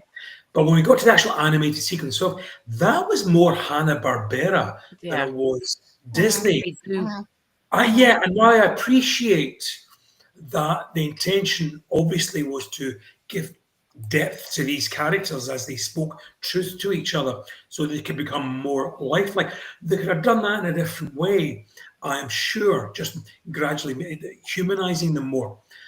Because that initial Hanna-Barbera moment was so like that, because the music playing in the background, the way the characters' lips moved, the static background, it was so of its time for that Hanna-Barbera moment. And I just expected better from a Disney-funded enterprise. So it's a game of two halves here. I thought the production quality was really good. I thought the direction was good too. I thought the villain was great. I thought it was all done in terms of what I was presented was all good. But ultimately, I think I ain't seen the money for certain parts of this where I would have expected to see it the most. I mean, for example, this is a big one, isn't it, Thread? The panelists pick what they want, whether it's the animation, the special effects, the direction, the choice of actors, the music, whatever. So, it's open season for them. But it's just interesting to reflect on. For example, one little thing was the direction. I loved that beginning bit, the pre-credit sequence that we always get now. And of course, the director lined it up so that the projectionist light kind of was exactly where the TARDIS light was at the start of the shot. And I love stuff like that. I love visual symmetry. Stuff like that, yeah. And of course, the world building and a lot of what John said, it was a very well-chosen set. It was beautiful theatre, cinema, whatever you want to call it. And yeah. Do we know, was that an actual set or was that? It was a cinema. Yeah. It was a cinema. Yeah. Lovely place, yeah. Yeah, and Linus Roach, good choice. Absolutely. Played his part really well. Wonderful. I loved all those close-ups of the film reel and the noise. This is when the production values are high because they focus on it. It's well edited. I feel it's quite visceral. I'm there. I loved that. And actually, I thought overall they did well to actually make Cardiff feel like 1952 Miami. It was very much so. Yeah, that's a big feather in the cap for them here. You cannot take that away from them in terms of what they made that look like. I just wish the animation could have been a bit. Yeah. Michelle, what your thoughts on this one? To go back on the animation, because the animation, when they're in the cartoon world, it does look very Hanna-Barbera. The Disney animators, they have actually lost the skill set to animate the way that they did in the 1950s and above. They have actually admitted that. Animators have off the record have admitted that they do not have the skill set to animate in the way that Disney once did. So that is a kind of commentary on how far even Disney has gone down. Yeah. Very sad. So it is extremely sad. So probably the best that they could do was the 1960s-esque. I thought that Mr. Ring-a-Ding, when he was in the real world, was the until the end, the creepy animation when he was actually acting as the original character. I thought that was a stunning. But again, what loses us, it looks pretty, but then it tastes like it's like that food looks delicious, but then you realize it's just cardboard. There were some great moments. I loved where he goes, you can't expect backstory from a two-dimensional character. I love the crack about I should never learn perspective as she's trying to climb up the stairs. That was hysterical. Okay. That was funny, yeah. The ending, it was weird, but I do love the one guy. What the flip is that, Mr. Ring-a-Ding? Am I going crazy, or is that Mr. Ring-a-Ding? That was hysterical. But again, it's so disappointing because again, you want it to be better. And this is the episode that I was looking forward to as a Disney fan, as a classic animation fan. I almost had sympathy in a weird way for this character when it floated into space. It was like a death, wasn't it? And it's definitely he's now God infinite with the universe. So is he a good God or a bad God? Because he was doing some really bad things. the thing is, Michelle, it was basically weird because it was on Easter Saturday, and we were seeing this character drifting. Yeah. But he's not. I mean, he's threatening to burn the cinema down with people who are still alive, and yet at the end he gets this. And before he gets his forgiveness or his transformation, he's done nothing in return. He's not repented in any way. He's not really done anything heroic that would be a sacrificial death that would earn him his right to rise up above. Now, I like that last line, though. I particularly like that last bit of dialogue where he just said, "That's like on the crucifix. He's doing a cross thing." Yeah. When he said when he had floated away, and he just sort of said, "I am everything," and then there was the necessary number of beats, and then he just said, "I am nothing," and I just thought that was excellent. That was an excellent contradictory piece of dialogue, and it made me think that if Davies did need to go down this ill-advised God road, he should have made this one the absolute denouement in terms of this God story, because that would have been a perfect punctuation, and it would have shown that these gods who would treat us as playthings, they ultimately get their just desserts. It would have been a perfect punctuation to the whole story of this if he needs to do it. And then we could have perhaps done something else even before the midway point of the season. If he'd really thought about it, he could have got rid of this by now and done it quite well. The thing is, when I'm judging on this second criteria, which is the effective use of production resources, and this era is the hardest to judge for me, because I feel so sorry for the behind the scenes talent again, because they are delivering. I was very cynical about how this animation would operate, and I actually think they did very, very well how they did it. When the actors were walking around him, and I thought it. And I hated that Roger Rabbit stuff. I hated that. I struggle with the Mary Poppins bit on the bedknobs and broomsticks. I don't know. It's just not my thing. I thought this really, really, really was brilliant, Doctor Who. How well done. And that's this character here. This is what he morphs into during. That's when he becomes truly terrifying. Yes. I wish they'd done when Mr. Farty Pants, whatever his name is, when he morphs into this character and becomes a real terror. That's the bit in proper Doctor Who. He should have gone stomping off across the town and trodden on a few folk and instilled terror in the town. That's what Doctor Who does, and that would have got the kids running from behind the sofa. But instead, we get something a little bit as he transcends into something. He was obviously just transitioning. Between this world and the next, and not being the monster we wanted him to be. Well, you think if you think of Talon's when Cheyenne chimed into the Jack the Ripper stuff and women going missing, in this one, to join your point, John, you could have had children going missing from the Saturday morning cinema. It would have been brilliant.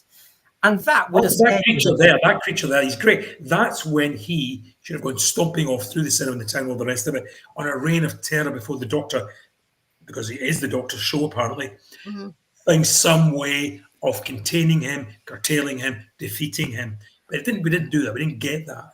We don't get that in Doctor Who these days. Yeah.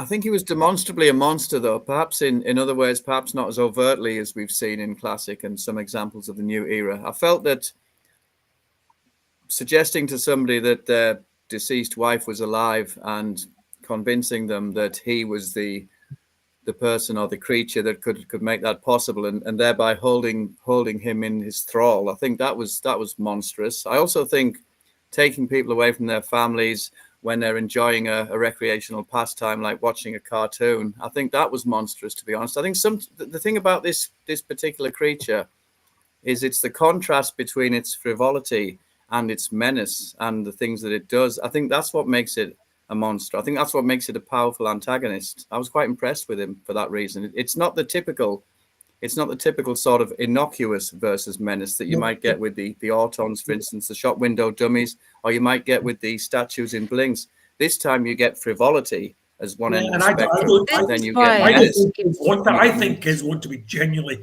Kids won't be terrified by the fact that, he took this poor man down a path by making him think that his wife was alive when she wasn't.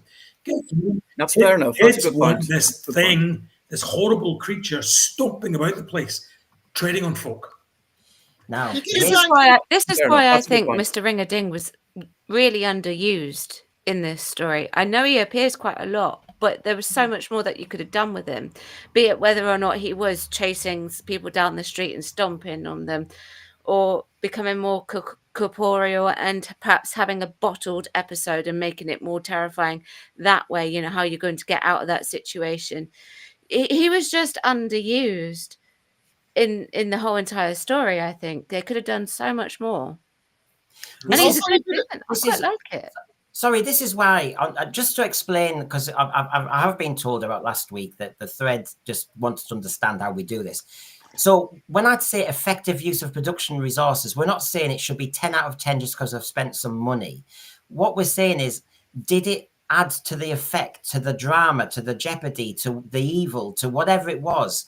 And as you can hear from Rachel there, the money was there to animate. But in a funny sort of way, I felt as though the animation was being used to be put in a trailer to say, we've done animation. Yeah, and yet it and wasn't really fundamental to the story. And people associate live action and Disney. You've mentioned it already. I mentioned it in my review. Mary Poppins, Bedknobs and Broomsticks, Song of the South, Who Framed Roger Rabbit. I know that's not Disney though, but it's the same. It's Disney. Oh, it is Disney. Why Yeah. was I thinking it was Warner Brothers? Okay, Space it's Jam. on me. Space Zip Jam. They it, use Warner Brother characters, but it's primarily a That's Disney. why. vehicle. That's why. They also have Betty So- Boop in there too, which I think is owned by, I want to say Hanna-Barbera now. I'm not sure who owns Betty, but I yeah. don't know. But it's a thing that they've done a lot. You know, it's also happened with SpongeBob SquarePants, I think. And you know, so people know this. They know what this is. So, and it's very recognizable. So the Disney influence is written all over it in this story. And I think this was the point where Disney sort of, at some point, I think Disney must have said to Davies that they want their hallmark stamped onto this. They want the things that you've just described, Rachel, the things that people automatically, unthinkingly associate with Disney.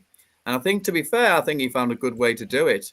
But I think it was definitely born from Disney insisting on You it. see, Yeah. Wanting to You put see, their the other brand thing on I want things. to kind of suggest on this one, on the effective use of production resources, is if this is it has all the potential of being a good concept and using Disney money and Disney's talent. Therefore, why did we have to rush it through? I don't call it an effective use of resources that it's only used for 43 minutes. Do you know what I mean? It's like it's a missed opportunity. And so, right, okay, we've shown we can animate. We can show them we can do this, that, and the other. Right, thank you very much. Next week, what do? We could have said, right, we can animate. So let's really go to town. They've spent time animating Belinda and animating the Doctor, but that was almost for a little joke moment. No, utilize it properly for a whole episode. Can you imagine the end of part 2 could have been when the Doctor and Belinda are turned into cartoons. The end of part 1 could be you see somebody trapped in celluloid film and they scream at the camera. There's part 1 and part 2 sorted out. Part 3 might be the big reveal of the cartoon character, Mr. Ring-a-Ding. This is what it's all about. And I just don't think it's therefore an effective use of the budget because he's got the formula on. He's got the structure of Doctor Who's season run. That's the thing. Michelle, what did you want to say about cartoon violence? I think they should have also had him be, we're talking about being more sinister and scary, have him do cartoon violence, but in the real world. You know, we're talking about this is the era where the anvils fall down and the, you know, people getting their heads smashed all the time with hammers. Have Ring-a-Ding come into the modern day world, the real world, and do these cartoon violence. But this time, this person is going to get smashed by the anvil. Or have them, Belinda and the Doctor, in the fantasy world being subjected to falling pianos. All of this. Yeah. I mean, yet again, we saw this clip in the trailer. So the surprise is gone. I have to think it's very foolish or desperate, one or the other. So here we are. Here's our totals for this one, everybody. I'll go big first. So there's the scores on the doors for effective use of. Wow, I feel really generous. I mean, well, 4 of us are in the same universe. No, I'm joking. I know Paul's given me his reasoning, but this is I just think this is the beauty of it. We all have our opinion, and there you go. So you can see there, everybody, what that means. It means basically that it got 26 out of 50, and therefore we say it got 52%. Now, if I just give everybody context, last week, Robot Revolution on effective use of production resources got 32. So basically, you know, we do see what's there, but we now need to move to the next criteria. This is the killer one. As a lot of people have been saying in the thread, some ideas. What did it land? Did it get executed? Was it a good resolution? So first of all, I'll start with Rachel on this one. Yeah, this was lucky that it didn't get a 0 from me. Yeah. Was I engaged? Yes, for 20 minutes at the beginning. And then the rest of it, I was on the edge of my seat because they took me out of the story just to do that fan scene. And there was all this convolution going on where they're trying to get out of the wherever it was, out of the screen that they were stuck in. And so they weren't focusing on what the bigger picture was within that story. They weren't focusing on stopping Mr. Ring-a-Ding. They were sitting down and having a cup of tea. And it's just, no, that's not good writing. That's not good writing. Focus on getting the people out and saving them. Focus on being the Doctor. Focus on giving us Doctor Who. Not that bit that we got in the middle. So I wasn't engaged throughout it. And I think it was a little bit predictable as well. I think it was the notion that the villain's motives had changed.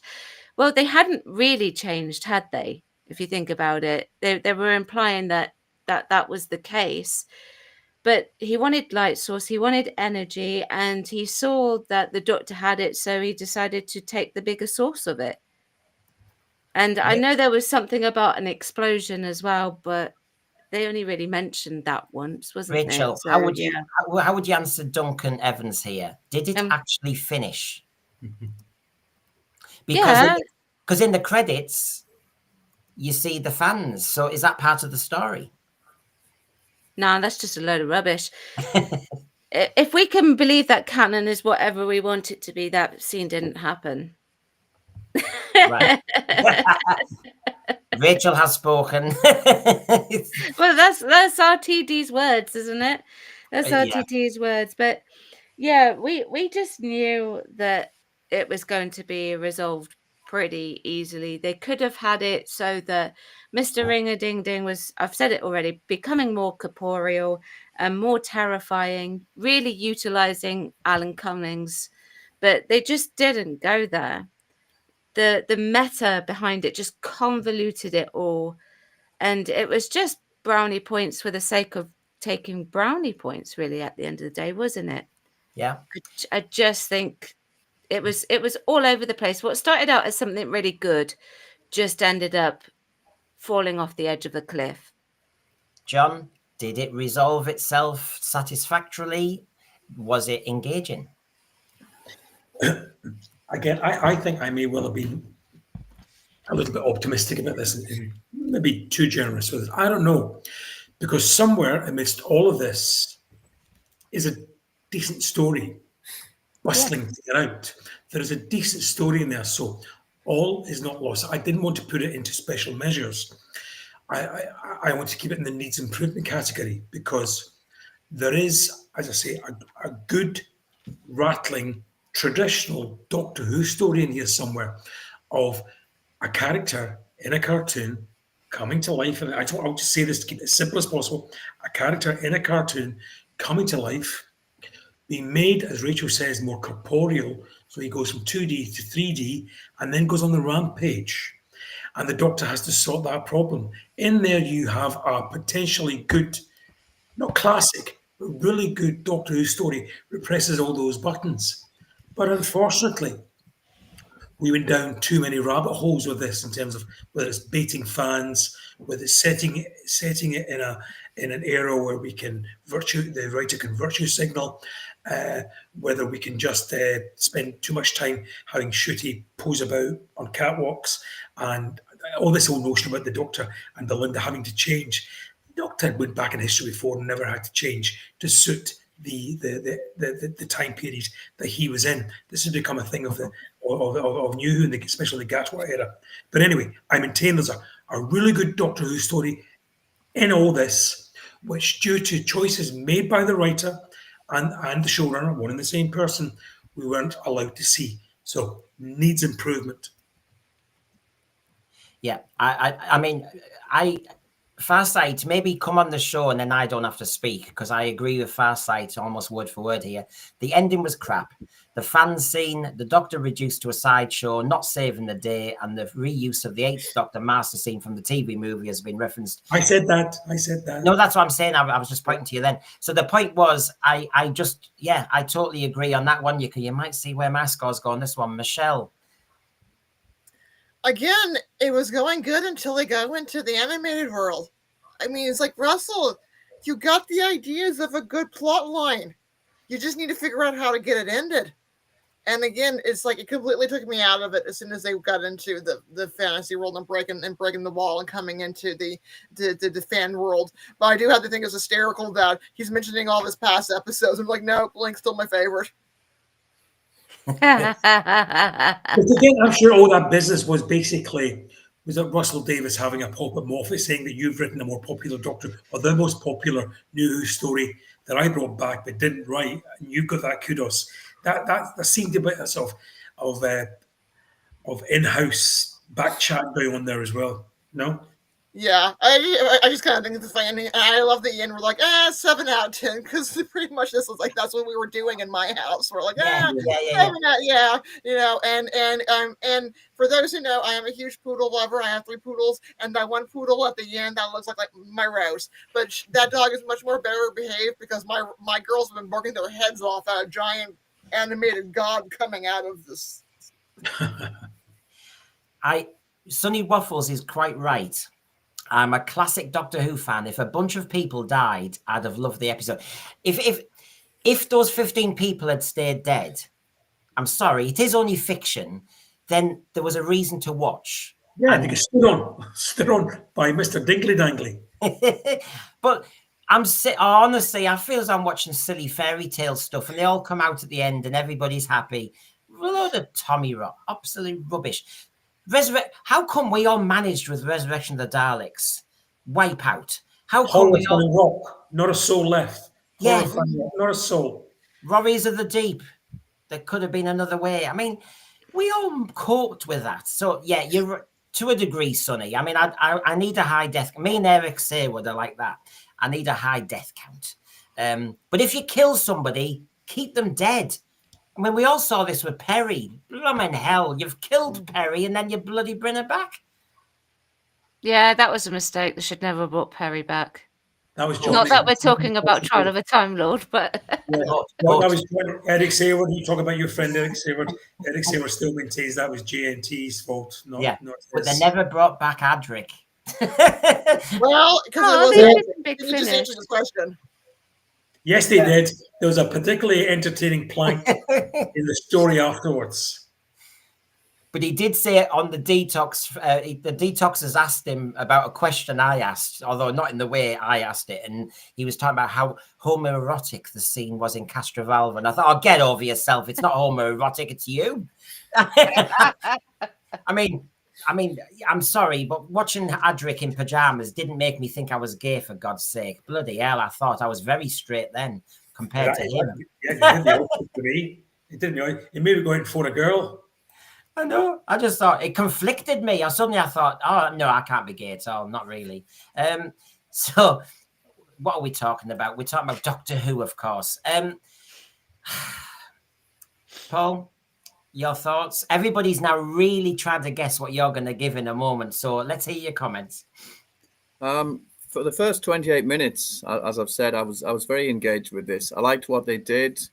prior to seeing it, I was worried about the frivolity of the cartoon character and the similar frivolity of going into a cartoon world. I found neither to be that jarring, and I was quite immersed. It was just that ridiculous scene with the fans, completely kiboshed his own work for reasons that only he'll ever know, I think. I admit readily that the second half had a few problems, but I still think it hung together fairly well. And had it not been for the aforementioned fan scene, I would deem this to be the best offering he's made since the 2005 era. It was quite solid, but he destroyed it. He completely destroyed it, and that's why I'm not giving it any marks, because it's a composite. And as I said before, if one thing's wrong with the composite that's so jarring and completely throws everything into disarray, then it's not worth any credit. I think this story is like Marmite. You're either going to like it or you're not. Mm-hmm. I don't think there's going to be many sort of, it was mid at best. Yeah. And also because of the very reason that we've all been saying, Rachel, that for half of it, we thought it was okay. Yeah, absolutely, yeah. And so... And also below, that's the BBC destroying the missing 92 episodes, guys. It's like 73 yards, isn't it? It is exactly 73 yards started off that way. And this is what's happening. You see, it's like 73 yards because it was a game of two halves. It's very like Devil's Cord because the Doctor in that, as John said, a kind of crucifix position was very like the Devil's Cord Ruby Sunday with the musical notes. It was the same again. Mm-hmm. And the maestro went ta-da, and so did Alan Cumming, ta-da. So one of this is a consistent trick going on here that all the harbingers always go ta-da. I think, sorry. Oh yeah. Sorry, everyone. I think with 73 yards, he ran out of narrative runway, as it were. Whereas this he deliberately sabotaged. I mean, he must have realized the jarring effect that this would have, the removal of all immersion, and this was willful. So I think this makes it far worse. The intention is just malevolent, really. Well, as Robert Payne says here, we know celluloid burns, but what caused the massive explosion? We have to be so grateful that the Daleks and all those missing episodes of Doctor Who didn't blow up like that. Because, yes, it was a bit dramatic. Maybe Celluloid burns hot, so it could burn into get something else to blow. I mean, I think it's got some kind of like I'm not going to say the word because you'll get demonetized, but like a kaboom thing on it. Yeah, especially old celluloid, because there's stories from like the early days of Hollywood when they weren't having the talkies and no one was watching Silence anymore. That I think like Warner Brothers or something, they would have like the Christmas parties and they would actually turn bonfires with the old. They would go in and pull out the old talkies and use it as an accelerant to keep warm for bonfires. Wonder what it's made with. I'll see if I can find that. That's why we've lost so many Silence. But basically, on the resolution myself, I just feel like the Doctor didn't resolve it, so therefore I'm not happy. The resolution, did it actually end because we had the credits nonsense as well? And because it was playing with meta, you wonder whether it had actually blooming finished. And therefore it's unsatisfactory in another way.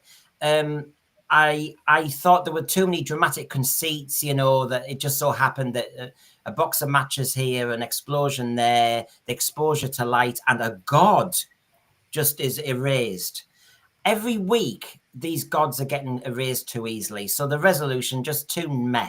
So on the scores on the doors... Just briefly, just on this, right? When he's going with this, I don't want to spoil anybody by who may not have seen the trailer they showed here last week, I think, when trailing the show, but the Doctor and Belinda dropping into various BBC programmes as part of the trailer.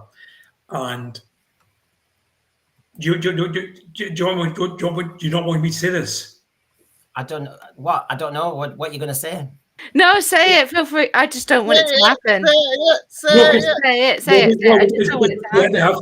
Well, the reason why I think they have gone back and refilmed is because they're dropping them into the current series, or the series just past, of The Traitors, which was only screened in January here in the UK, and I'm not sure when that was filmed, and they have them dropped into that as well. So in addition to this unreal reality stuff that may well be going on, there's an element here that it looks as though they have gone back and, because presumably by the time The Traitors was filming, the series was in the can, we understand, but they've managed to put these characters into this. So there's something going back on themselves happening in this, and that gives the game away slightly about that. But I think it also speaks to the broader picture of this being a very meta season where we have the Doctor and Belinda in the Apprentice boardroom with Lord Sugar and stuff like that. It's all very, very strange, and it may well be that the writers just decided to take the complete Michael out of us. Well, here we go. There's our scores. Just so you can see on engagement and resolution where we stand. And me and Paul were, I dipped on this one because I'm sorry, but that's not how you land an episode. Doesn't work. Just doesn't work. Sorry. So end of. And, the Doctor surely has to be involved somewhere. So that's where we stand. And you can see that across the board, from Paul's giving it 0 to Michelle giving it 5, half marks. So therefore, what does that do? 15 out of 50. Now, last week, Robot Revolution got 23 out of 50, right? So you can probably guess where we're going with this one. So all in all, Lux got 58 out of 150, right? And therefore, it only got 38%. And so there you go, folks. We have actually marked it lower than Robot Revolution. Wow. Does that shock you? A little bit. I think Paul's scores might have had a hand in that, to be honest. Well, even with the average, because I had tinkers last year. Gary gave me minuses at one point, so I'm always ready for some tinkering. No, even if you think of what Paul's average was last week, it still would be lower than Robot Revolution. And so if everybody can just see the scores there, the 82 for Robot Revolution, then 58 for this one, and compare that to last year. I find it fascinating. You mentioned, for example, Rachel, 73 yards, got 57, and we've just given this one 58. I think we're pretty consistent, actually. Do you know what I mean? I think we're pretty level on this. Yeah, I see what you mean. Yeah. And, people can say, oh, you can't have panels of 27. You need a panel of 2 and stuff like that. But if you have the scores of 5 people, I think the highs and lows, it's a bit like ice skating, and it's a little bit like the swimming, the diving. It levels out the peaks and the troughs. You get roughly, I think, a collective answer that actually has authenticity. And actually, a lot of the thread would probably agree with that overall. And it's not all one-sided either. No. A lot of streams can be very one-sided. I never know what you're going to send me. And we all laughed today when we saw, for example, Paul's numbers, because we didn't expect them. We don't expect them. We don't know what's going to be done. That's the beauty of it. So I've really enjoyed that. So where do you think, honestly, John, this is leaving our series? So, just regarding it's dipping. 5 of us today basically thought it was worse than last week. We think this season is not taking off, and neither did last season. Where are we heading truly, really, with this? Do you think RTD's left? Do you think he's been sacked? I listen, we can speculate till we're all blue in the face. Who knows? I don't know. I just know where I am with this. I'm done. I have every issue of Doctor Who magazine since it was Doctor Who Weekly from day one, 1979. And this month's was the first month I did not have delivered to me or purchase, because I've stopped. I'm done. I'm finished.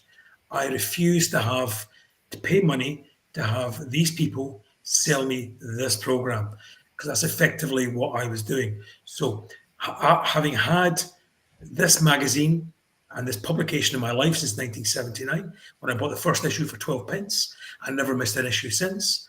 I've now missed an issue. Stop my subscription, and I have no plans at all to resubscribe. And that's purely because of what these people are doing to our program. Where it goes, I don't know. It probably has to go away.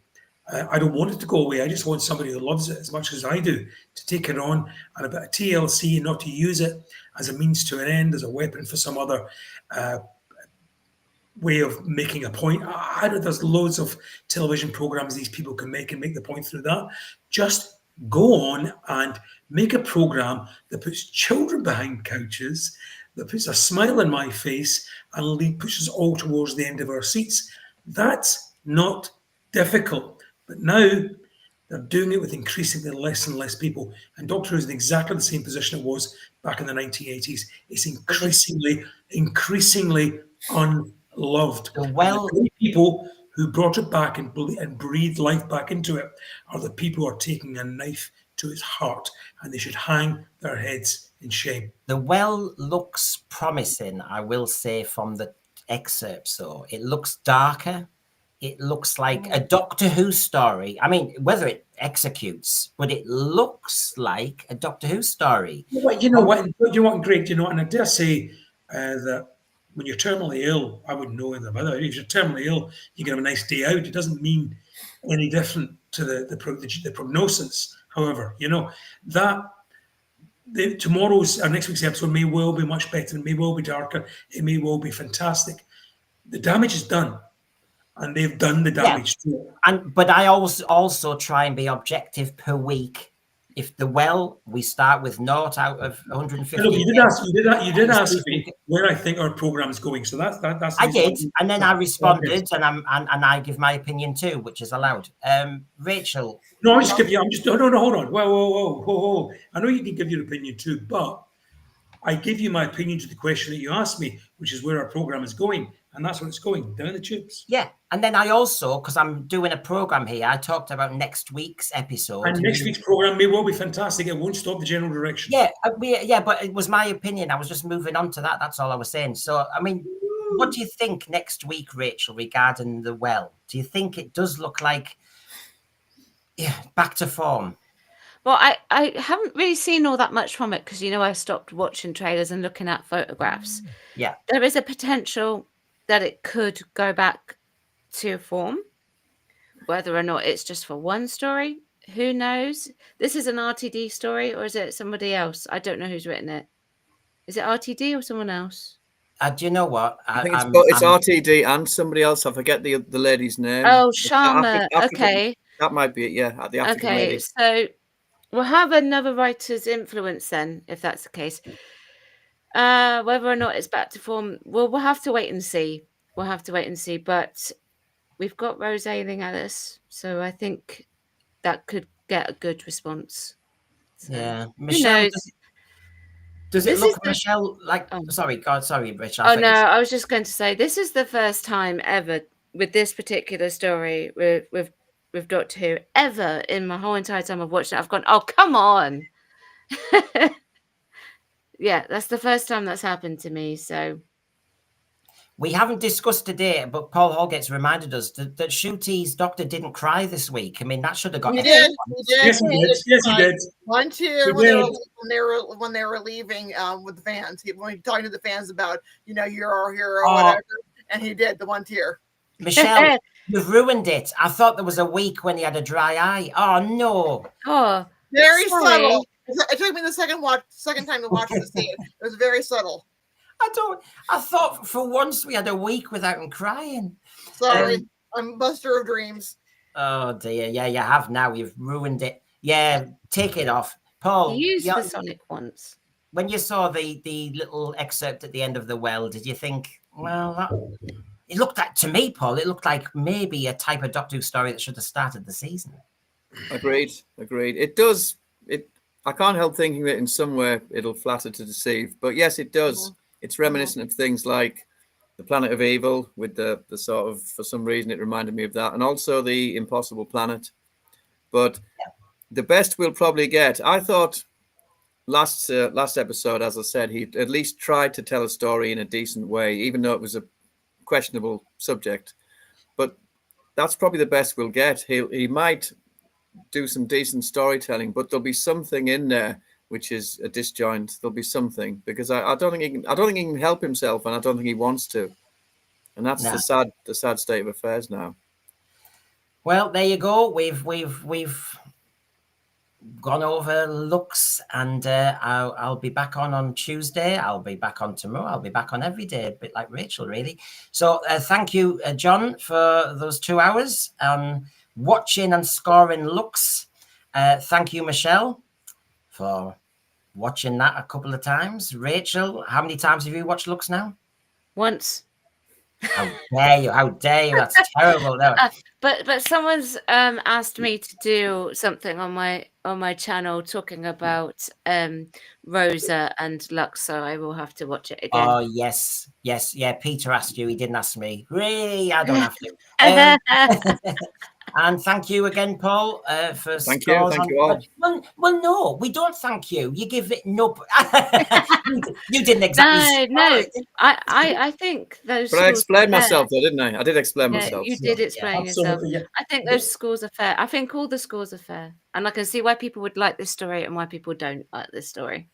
Exactement. The sense for you, talking sense, making sense of the nonsense. Thank you, everybody, and have a good rest of the Easter Sunday. Likewise. Bye for now. Thank you.